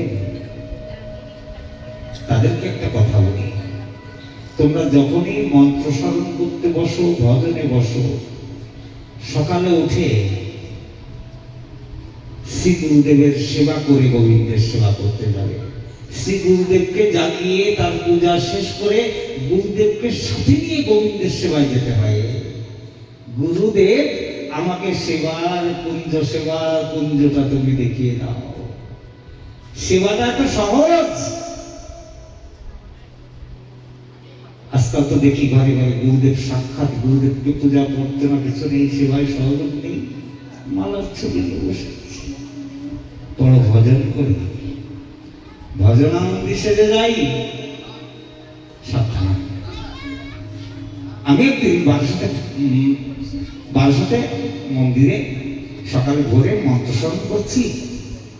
এই মহাত্মাদের জীবনাদর্শ থেকে শেখা এগুলা। মন্ত্র স্মরণ করছি, গুরুদেবের প্রদত্ত বীজ মন্ত্র স্মরণ করছি, গায়ত্রী মন্ত্র করছি, মাথা কাপড় দিয়ে ঢেকে রাখতে হয়, বসে আছি আসলে। ওই দিন আবার বারাসাত মন্দিরে 64 মন্ত্রের ভোগ। আমাদের মহারাজ জি ওখানে আছেন, মহন্ত শ্রী শ্রী একশত মুরারি দাস বাবাজি মহারাজ। উনি 1 কুইন্টাল ময়দার লুচি করতে হবে দুপুরের ভিতরে, সেবাই লাগবে বৈষ্ণব সেবায়। 1 কুইন্টাল ময়দার লুচি।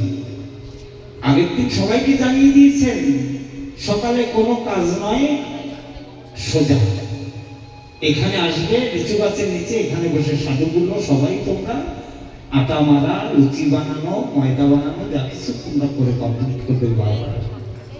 আমি তো মন্ত্র স্মরণ করছি সকালে উঠে, পেছন দিক দিয়ে এসেছেন, মেরেছেন একটা থাপ্পড়, মাথার কাপড়টা উড়িয়ে ফেলে দিলেন। নামাজ পড়ছে এখানে বসে, যাও তোমার ভজন আমি করবো, যাও সাধু সেবা আমি করবো। আমরা লাঠি